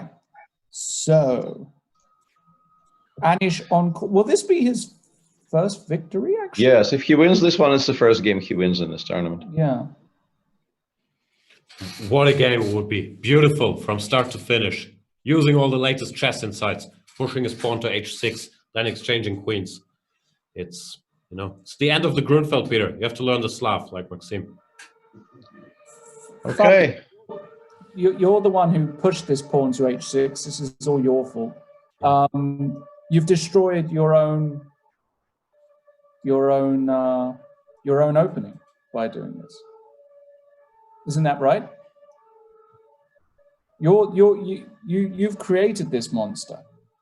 This running the h pawn up the board in the Grunfeld. No? After g3, No, I think bishop f3. Did you just completely ignore me? Okay, let's move on. How is it line? Take here. yeah, this is not that clear. I guess we probably end up winning the exchange, but maybe not the game after h7, rook h2, king e1. Yeah, because the only threat we can generate is rook b8, and then black takes and maybe somehow holds this exchange down position. This is probably just dead loss. Doesn't, but I don't think he holds. But G3 Yeah, he went played, g3, and no now shenanigans. bishop f3 is probably actually the best Bishop choice. f3, Yeah, rook b3 is maybe a good inclusion to keep the rook cut off. yeah, First turn. yeah. But probably also knight f6, rook somewhere, and g4 also is enough. No, g4 and the bishop is hanging, so you're never in time to pick up on h6. do they have the heartbeat monitor? Because if white will play like this, it will reach 140 at least. Sasha, please, we're having enough troubles with technology as it is. To monitor heart rate, it's gonna collapse the system. What? How? What happened? Yeah, what happened there? He didn't play f3? Why wouldn't you play f3, Anish? It's losing a pawn. Wait, so now rook h8? I don't get it. What happens after rook h8? Nothing. Well, I mean, you lose the h6 pawn is what happens. He just wants to play knight g5, yeah? And play a pawn up. Probably winning. No, He rook played e5. rook e5 with the F4. intention of going rook d5, I assume, and then knight f6, knight g4, but I don't think this is winning. I think this is... But this is insane. This is, what are we watching? He went rook Well- g5, but yeah, that's... Do you have a trick, Anish? What's going on here? He takes... No, but this bishop e6, it looks like black is better. No. It got out of G- hand again. G4. White is not worse, but Oh, white is not. g4, king e5, and then... f4 check. No, we're not in any trouble with white, but we're also not winning this position. But why wouldn't you play f3 there? Also, I don't understand. He could have played knight g5 instead of rook takes e5, no? Then king f6. No, king f6, king f6. But king f6 check. You are still maybe somewhat better. No. No, but I think it's rook h6 actually. How do you reply to rook h6 there? Rook e5? King d6. No one's following. Where are we? So or- rook c4, rook And then you b1, just start picking up pawns, yeah. Yeah. rook c8. After rook b1, h8, Fabi was rook suggesting knight g5 in this position. But we take the pawn, go king d6, and then we go rook h1 check, rook h2 check, rook takes a2. Yeah. So yeah, we have no issues whatsoever here as black. Like, Not a problem, as we say in the business. exactly. Rook a6 played, eliminating the last black pawn, but not winning the game, is he? No. Anish, this is heartbreaking. There is also rook c7, which has, immediate heart attack value. Scared. Do we go f4? Oh, bishop f3. Bishop f3 is also very good for those purposes. No, but here rook a3 is very obvious. Yeah, and then bishop c6, and we've won the pawn on h6. So. Bishop f3 played. Oh, bishop c6, rook a5, you still haven't won it. We still haven't won it. Yeah, that's a good point by Fabi. King h2 played, but yeah, now after king f5, King we f5. actually are losing the pawn on h6. So. I think Nepomniachtchi is trying to mate. No, he is not trying to get that pawn. I think white has to be careful here because he won't trade rooks. Like king h3, king g5, he'll still play rook c7 or something and try to create a mating net. Oh, this is just. If Anish loses this, heartbreaking. it's No, he can't lose it. But I just. why can't he lose? I mean, you shouldn't lose it. What if you lose all your pawns and then you have to defend rook and bishop versus rook, and you just He can do that. He pawn? can do that. I understand he can do that, but the point is that rook d7 or something. He's back in book once all the pawns are gone. Yeah, but Oof. bad. I'm sad. I know. Has Maxim done a boo-boo? No, yeah. No. He's like Kim Jong-un. Never boo-boo. Draw.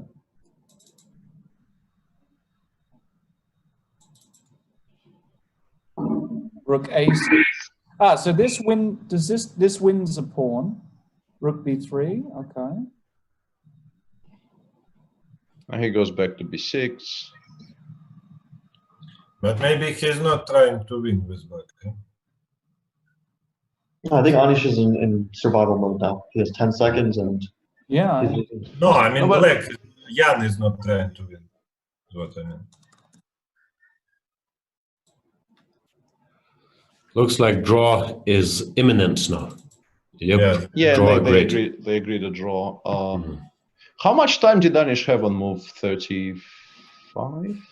It's Yeah, hard to 35. find out. He didn't have that much, but No, specifically like the position after G3, Rook C4. I do not know. I can maybe try to find out. 1 second. Notation. Like the Rook on B6 and the Knight on H7 are so strong together. Why, like? He had 32 seconds apparently. Could be Yeah, wrong. Not sure. I just don't understand what you can even miscalculate after F3. Okay, I just looked engine and I think the F3 is winning, but after Rook B1, the only move that saves black is Rook C8. So he just missed it. And that's it. Right. And this was winning, yeah? Yeah. And also King F1 is winning, but it's, I don't know. It's a strange one. Yeah, King F1, I don't think anybody plays King F1. Yeah. King F1, the point is Bishop F3, then Rook B1, and then Knight G5. Yeah, or maybe even King E1, Rook G4, Oh, and then Rook B1, yeah. But And after Rook B1, Rook C8, why White cannot play Knight G5 now? King F6, I guess. No, okay, F4, at least we are pressing, no? Yeah, takes King F5. I guess there's some counterplay coming. Yeah, it's still better than what he did for sure. Yeah, because like Rook B4 in this position and H7, and like visually it doesn't look like this is a draw, to be honest. But maybe Black takes on A2 and somehow survives. Yeah, but we can play H7, bring King to G3, and I don't know. Maybe you can't keep it there in time because maybe I'll take on A2 and then A5 and Bishop B3 to attack the Rook, and I get F4 in time. Maybe, yeah. If you got the King to G3, of course, it's very unpleasant, but if you don't, then it's a draw. Maybe. I'll be right back. Lawrence, ask some hard-hitting questions if you're running out of topics, you know. Don't hold back. Oh, yeah.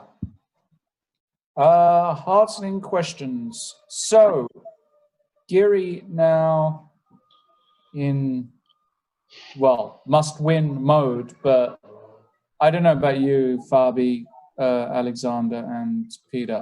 I just don't see it happening. On the topic of heartening questions, this has to be so disheartening for him. Yeah, I mean, this is just like he must know he missed a win somewhere in that game, and he was creating, like genuinely, I mean absolutely, like there's zero sarcasm in the statement. It was a very beautifully played game up to a point. You know, yeah. a very printable model game of, you know, how to play these Grunfeld positions. I think this is actually a good moment. Black take on E4 after H5. I can't control the board, Sasha. So yeah, we were trying to discuss that exchange sacrifice, but we did not equalize. Maybe we were not playing it correctly, but we couldn't equalize exactly after Bishop E7. What kind of? But no. Instead of F6 after H5, just take. Hang on, other position. Sorry, yeah. Hang on, 1 second. It will be difficult for the viewers, of course, too. Without the board, it's a difficult conversation to have. But indeed, while you think about that, I just want to remind people of today's special offer. Today, the offer is if you go to magnuscarlsen.com/invitational, or if you go to the Chess24 homepage, you will find a raffle option where 5 lucky people will win up to $500 in prizes, including a free year of Tactics Frenzy, which is a fantastic app, highly recommended, 3 months of premium on Chess24, and a copy of the Black Lion course by my good buddy, Grandmaster Simon Williams. on Chessable. So it's actually basically free money if you get lucky. Free raffle, lots of prizes, and I can say the Black Lion, I actually tried it from the white side. Didn't quite go well, but that's because I hadn't watched the series. The Black Lion is a fantastic little weapon for all of you club players out there, improving players, looking to learn an easy, quick to learn repertoire against 1e4. So get yourselves there. And it's free. There's no code. magnuscarlsen.com/invitational or chess24. Fabi, will you be entering the raffle? Have you tried the Tactics Frenzy? Yeah, every night before I go to sleep.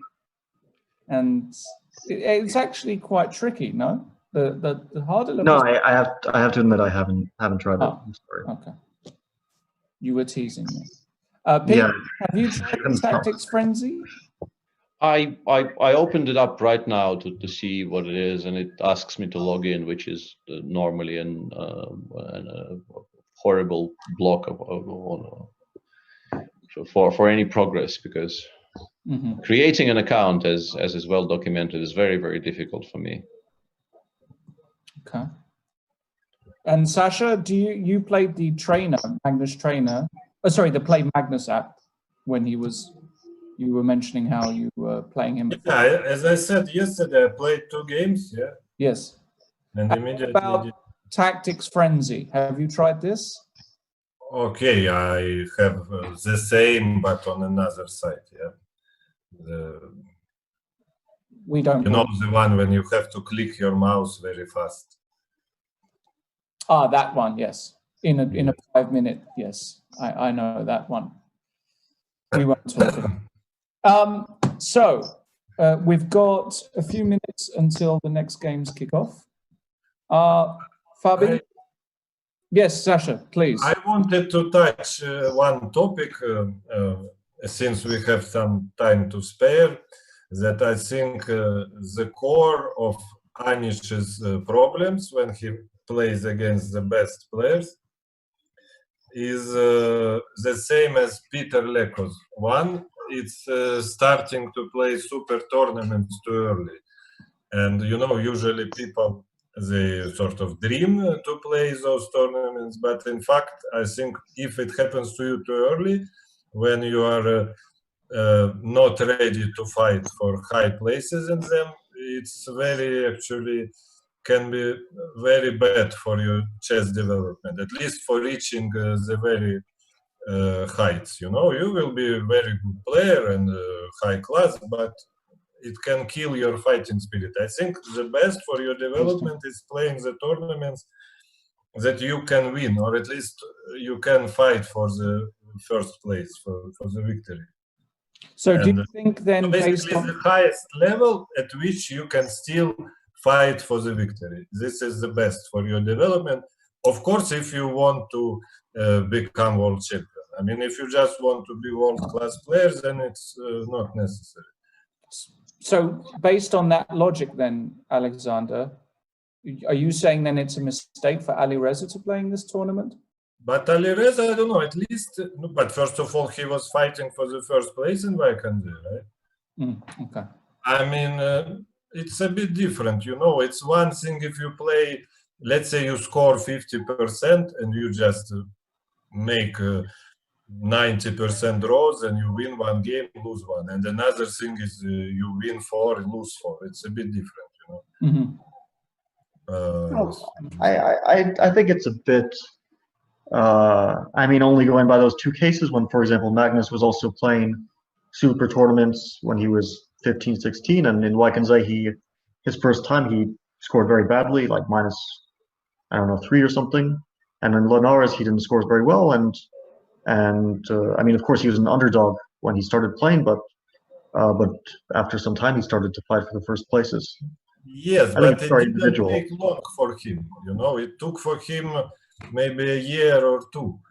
And in case of, for example, Peter, it took him 5, 6 years to get to this level. And same with Anish, you know, it means it's way too early. Of course, when you have an exceptional talent, like let's say Kasparov or Magnus, then it's or Fischer. Yeah, he played his this candidates tournament when he was I don't know 17. Yeah, or 15 even. like. What? 15, I think, was his first candidates. Ah, okay, even more so. So, okay, those are three special cases. I mean, I think that those are three greatest players of all time. So it's a bit different for them. But for, mortals, I think it's a bit different. I disagree with you. I believe it's more in your character as a proud member of the Chicken Chess Club. I feel it's very hard to shake that thing that you prioritize, safety in certain situations over winning at all costs. And I'm not sure it has so much to do. Yeah, but I mean, if you are growing up and playing tournaments at which the real success is a win, then it sort of motivates you to always fight for a win. But if you start to play more than half of your tournaments, in them 50% you would consider a great success, then of course you would start to think draw is fantastic, draw is great, and then it's very hard to kill this attitude. This is exactly what I think. Because, for example, for Peter, I think first super tournament was Tilburg, right? I'm trying to remember. I think maybe I played that year and he beat me with white. No, for you, Peter, you. For me, yeah. I thought we were still talking about Peter Leko. For me, the first. I think, yeah. Maybe Groningen 95 can count. If not, then Tilburg 96. Yeah. Yes. So already it means you shared first in your. First. No. In 96, I scored maybe around 50%. I won the second one. Ah, okay. Well, not one, but I mean, I shared first with Kasparov and Kramnik. Yeah. Also, I think the Chicken Chess Club, we've just been getting unlucky. We need a world champion. Like Leko was so close, Kayakin was close. Once we have a world champion, these guys will no longer be considered failures. Anisha and Leko, they had great careers. They just didn't. But you consider Kayakin part of the Chicken Chess Club? I mean, I always thought that different, but he has elements. I think we would allow him to join. No, I think he's always been a fighter, but he has these moments where he loses motivation. Yeah, it's a little on and off his chickenness with him, but I still think there is some parts of it. No, I agree with Sasha's logic that for young talents, it's better to play tournaments where you have a chance to win, especially in Germany. I'm not sure if it's similar in the US or Russia. People are always told that you have to play IM norm tournaments or GM norm tournaments to become an IM or a GM very quickly, which I think is insane because they should compete with the other kids. So I agree with you there. I just, got to stand up for my boy Anish. I think he's had a great career and maybe there are some limitations to the method, but I'm not sure it's because of his upbringing. But I mean, I don't think we should write him off too soon. He is still tied with both of us in the candidates, and he's like one win away from leading in the candidates whenever that may resume. So I mean, he does have like a normal shot at actually winning the candidates. Of course, he's a bit of an underdog, being a point behind the lead, but his chances are definitely there. So maybe it's a bit too soon to write him off completely. When did you start playing super tournaments, Sasha? You've been around forever as well, no? When I sensationally made semifinals of 2000 World Championship, I got I think a couple invitations to Linares and Vachier-Lagrave, but then I was not actually playing them for a long time because I poker, for example, I was spending lots and lots of time. So I think but also even for me, I think this problem existed because when I first got to Linares, I was completely outclassed by everyone. I somehow scored only -1, but and then in Vachier-Lagrave I took even second place, but still, I always felt completely outclassed by Kasparov, by Vichy, by Ivanchuk, by Peter. I mean, this Peter. yeah. I don't know. Actually, with Kramnik, I always was playing normally, but with those guys, I was always with Topalov. I was always struggling. Pleasing as it is to listen to this, isn't Maxim in a lot of trouble here? Yeah, his position looks really not very good. I mean, this line that he played, I don't really know what this is. It's always the same. These Slav newcomers, they never study the exchange Slav, the most lethal weapon. No, I mean, Bishop the E2? exchange Slav is, yeah, Bishop E2 is a bit, I mean, it's usually Queen B3 or Bishop B5, Rook C1. Bishop E2 is a bit rare.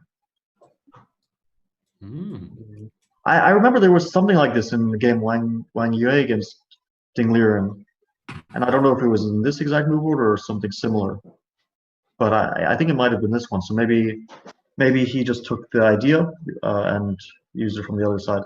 I mean, Ding, because it looks like yeah, but maybe this is a very good reaction, because I was automatically playing something like Bishop G6, which gives White a very important tempo. But maybe he just goes A5, A4 straight away here, allowing knight takes F5, and maybe he is not doing as horribly as I originally thought. Yeah, but he went Bishop G6, and now like Rook C7, maybe knight E8 is still okay. But it's scary. It really does look like you make one wrong move somewhere and you will never recover here with black. Yeah. Rook C5 comes to mind as well. B5, A5 does it, and then knight C6 also. Yeah. Yeah, I thought maybe knight 6 just wins a pawn there. Yeah. And I want to provoke knight E4 and then put it on C7, of course. That was kind of the idea. I don't know. It just looks horribly scary to my eyes. Maybe he should have started with A5, but the A5 maybe Bishop B5 was also. Yeah, I think maybe this is why he didn't do it. Yeah, A5 Bishop B5 specifically. B5, I don't know if there's any reason. I will finish the quick recap of my career Sure. by saying that the turning point for me was 2011 candidates, because okay, I somehow qualified thanks to Magnus declining to play, and I was the first substitution from the Grand Prix series. And okay, so I'm paired with Levon Aronian, and when I was playing him in almost every game, I would be lost after the opening. So okay, what to do? So I asked Etienne Bacro to help me, and so I come to him and I see he has a big computer, because I was only studying with laptop.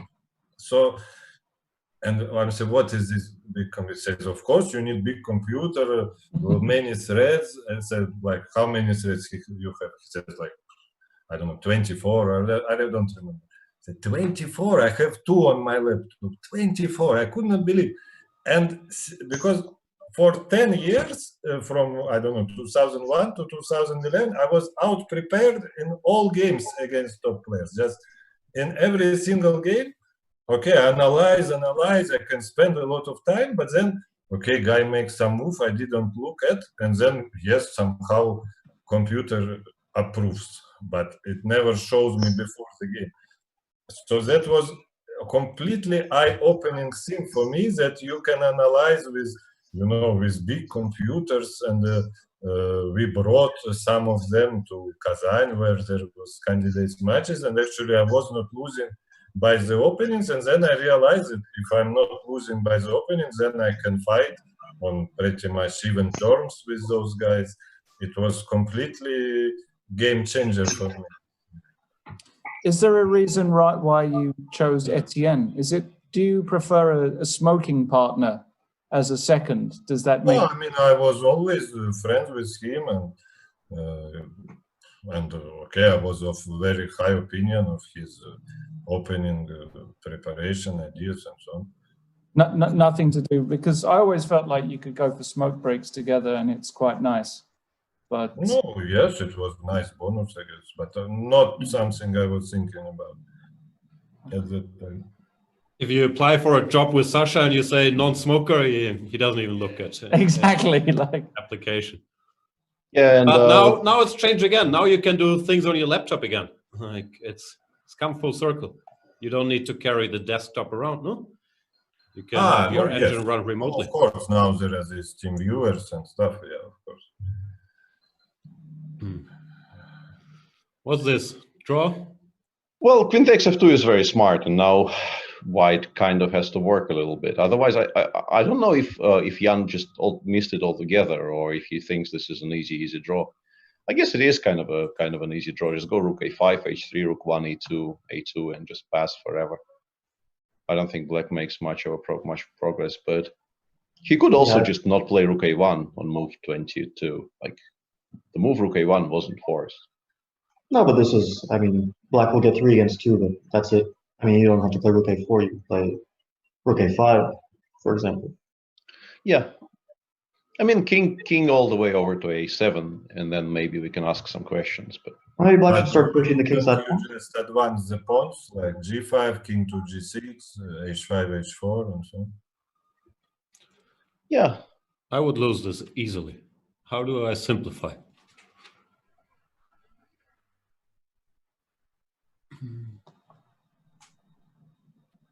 No, Anish with a shot here.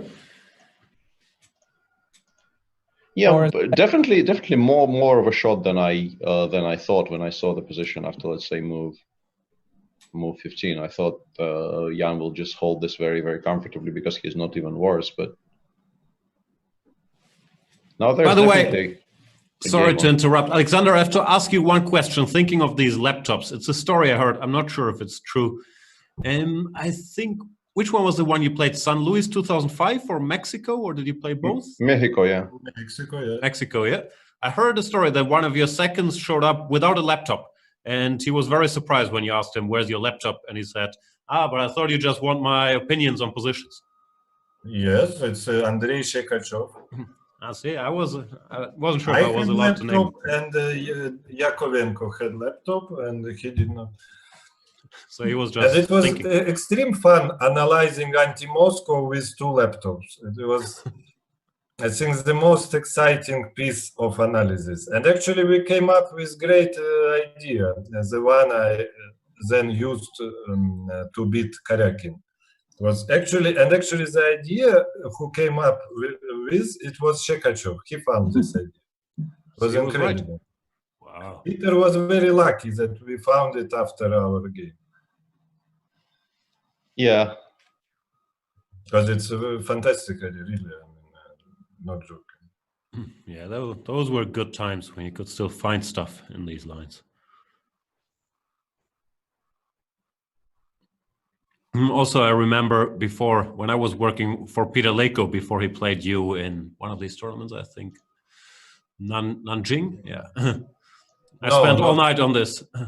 It was, I think, Nalchik. Yeah, Nalchik, exactly. And yeah, I spent all night on your stupid Semislav, and I thought I'd forced a draw everywhere. And the game was sort of a quick draw. And I was very pleased with myself. And Peter was very angry with me. He's like, "Come on, this was incredibly scary over the board. You should have gone much deeper." But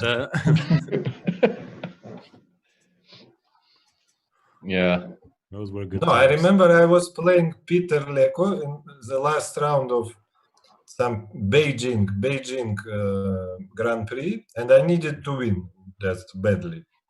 And he was playing Ragozin at that time, so somehow I think together with my seconds we came up with some idea, and they said it's fantastic. Okay, I looked at it 5 minutes, so let's play. And then at the board, and he somehow just blitzes out the moves, and just draw.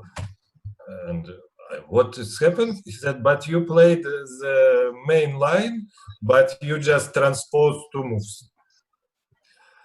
So my guys, they just found how to transpose 2 moves, but to get the main position of the whole line, which is known to be a forced draw. So. Peter Leko wasn't really angry. I should correct myself. He was never angry. He was a very pleasant guy. It's hard to get angry. Oh yeah, those were fun days in the Semislav. Still a good opening. I think Sam Shanklin has a new course, no, Lawrence? He does get over to Chessable. Sam Shankland, 12-hour course on the semi-Slav.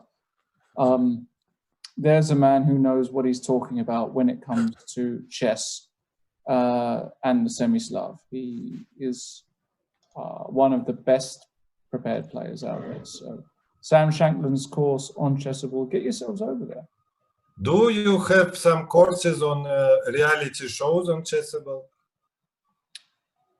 If you have any questions on Too Hot to Handle, This Circle, Love is Blind, to whatever it is, I'm your guy.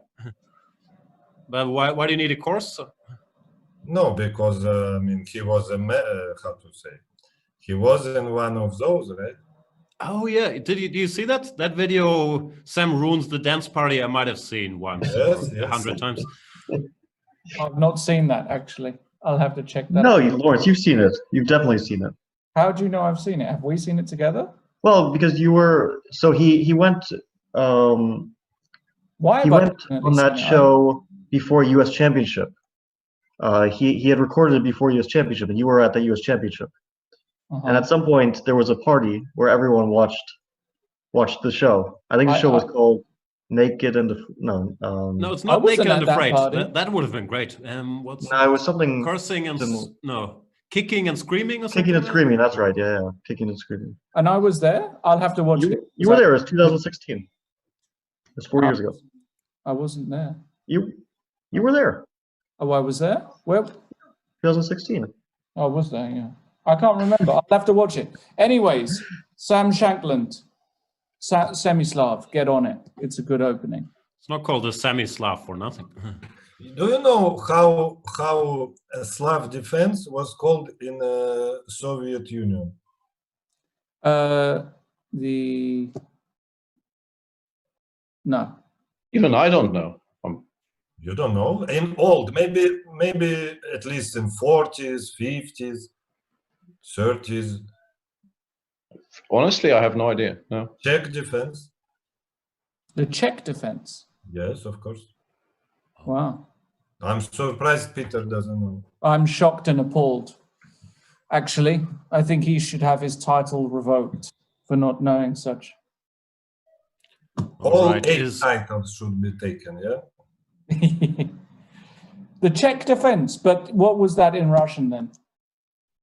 Чешская партия. Czechia. Looks like I mean, Nepomniachtchi is not holding. defense, No? I think it was Czech game. Because we don't have Slav defense, it's called Slav game. Yeah, Slav game. Oh, okay. You What's learn? the connection there? Czechs are Slavs? Yeah.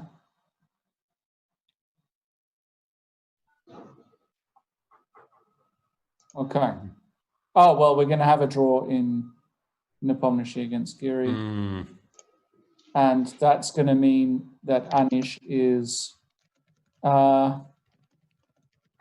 still going to be on 0 points, ladies and gentlemen. I hate to say it, all of you Anish Giri fans out there.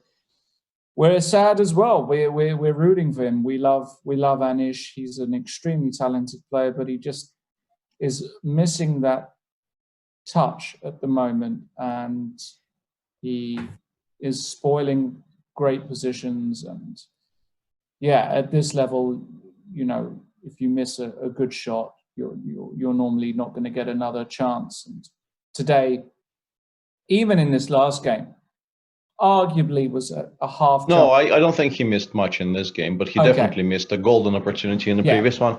And MVL seems to have stabilized. I think we should switch to the MVL game because this one isn't really a game I thought anymore. that White would start pushing his queenside pawns at some point, start playing b4 before bringing the king to the... Like, I don't know why the king needs to be on d2.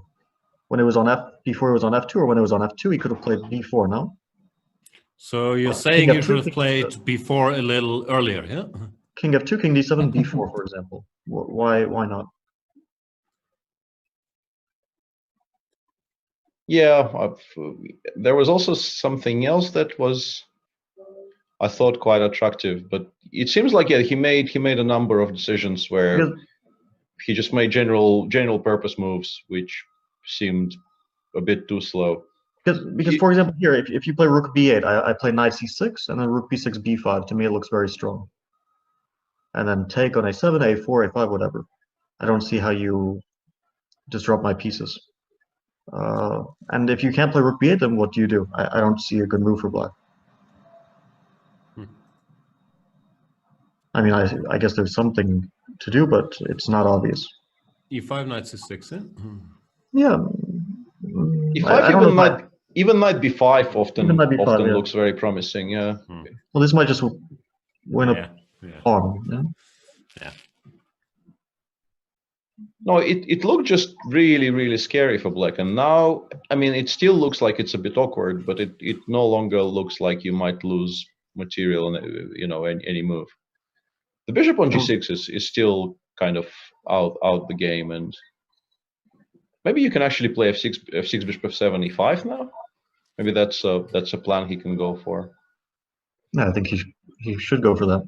But shouldn't he play knight b7? I would play knight b7. Yeah, knight b7 is, if it works, Check. probably does work. Yeah.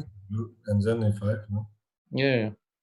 Because I think white wants rook a5, and then maybe even bishop b5 check is very nasty, no? If you play f6, for example. Before we get into details, just a brief explanation here. This 2 versus 1 pawn rook endgames at the highest level, there are pretty much no winning chances. You continue a little bit, but no one expects this game to end in anything but a draw. And yeah, it has just ended. It has finished in a draw. Yeah. Jan Nepomniachtchi wins that match 2.5, 1.5. Anish Giri missing a big chance in game number 3. And MVL goes e5 straight away, which is kind of curious because what's the reply to knight e2 now? Rook b5.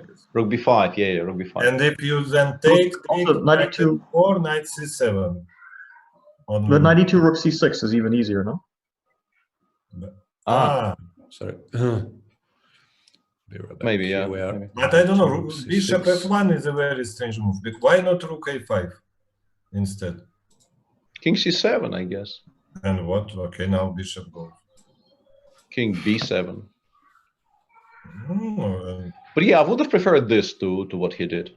I don't disagree. I think this is why he didn't play it, but I would prefer this. Now a3 before knight b3 or something. I mean, I think he wanted to get a4, a5 maybe.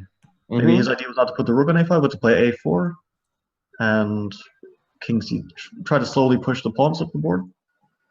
I mean, with the rook on c5, maybe that's why he played f1.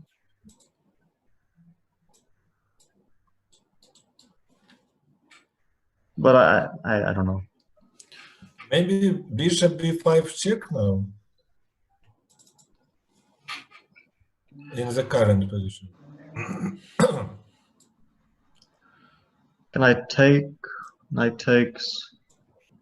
a6 or no? A6, knight c3. A6 rook d5, yeah. Even rook d5, yeah. No, maybe this is not good. Yeah. By the way, off topic, Sasha, do you see how much time Nepomniachtchi had at the end of his game? No. Because he came very close. You gave him the challenge the other day that he should finish a game with 20 minutes, and he had 19 minutes and 32 seconds at the end of it. No, Anish just could make 3 more moves, and my dream comes true.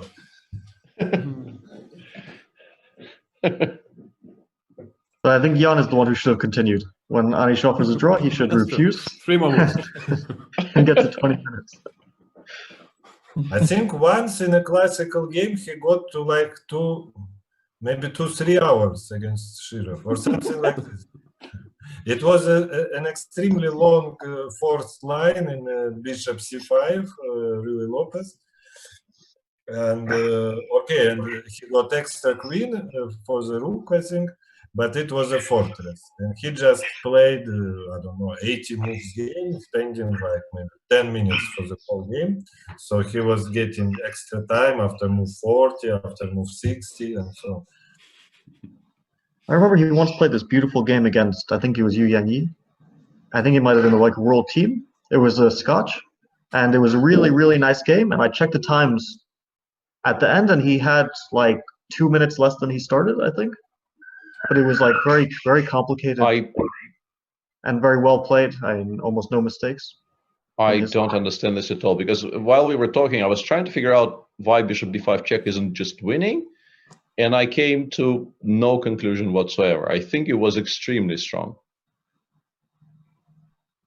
And instead, he just goes for this endgame, which I assume is a draw.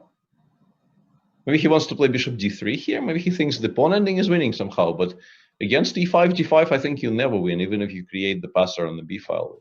I think controlling the center becomes more of a factor, no? But how do you save the game after bishop b5 check? I still have no answer whatsoever. No, okay, I guess you can play king e7. Knight c6 check. King e6. Okay, I mean, you maybe don't resign immediately. It looks but knight takes a7. Like you lost. You lost. Knight a7. Rook b7. No, I was going to play bishop e6, I think. Because f6 we just go to a4 and we pick up a pawn. Yeah, you have to go to e6. Yeah, to e6, and now bishop a4. Yeah. Bishop a4, a6. Yeah, and just play, but I think it's still very nice for white, no? No, it's probably close to winning, but it's not winning on maybe a3 now, and then knight b4 is even idea. No, once again we're back to the territory where it feels like we could actually be winning by force somehow. Maybe we aren't, but yeah, that's true. Like b3, b4 here. With the I'm blundering the pawn on c4. I'm blundering the pawn on e3. Yeah, sorry. No, I mean even a3, knight a5, b4, then bishop c6, bishop b3, whatever. Yeah, I mean the immediate knight a5 with the idea of bishop c6. There are so many moves here which look incredibly scary. Yeah. And instead he goes for this. He goes for this bishop ending, which really I assume is a draw, because the position is just too closed. No, I think white doesn't even have ideas, because once you play b5, I have king c5, and then black is better. So you can't even do that. I mean b6 a b a6 is not a, like you probably lose. So yeah, I don't think that works. Yeah, it's just very confusing, because this is nothing as far as I can tell, and it's also a very simple nothing. We'll check what computer says, because no, I think this is just a draw. Bishop b5 is just +1 somehow. And if not, yeah, knight b7 instead of e5 is 0-18, so almost equal. And e5, bishop b5 is +1. And rook b6, rook a5 is also +1. So we were completely correct. Yeah, confusing, yeah, because...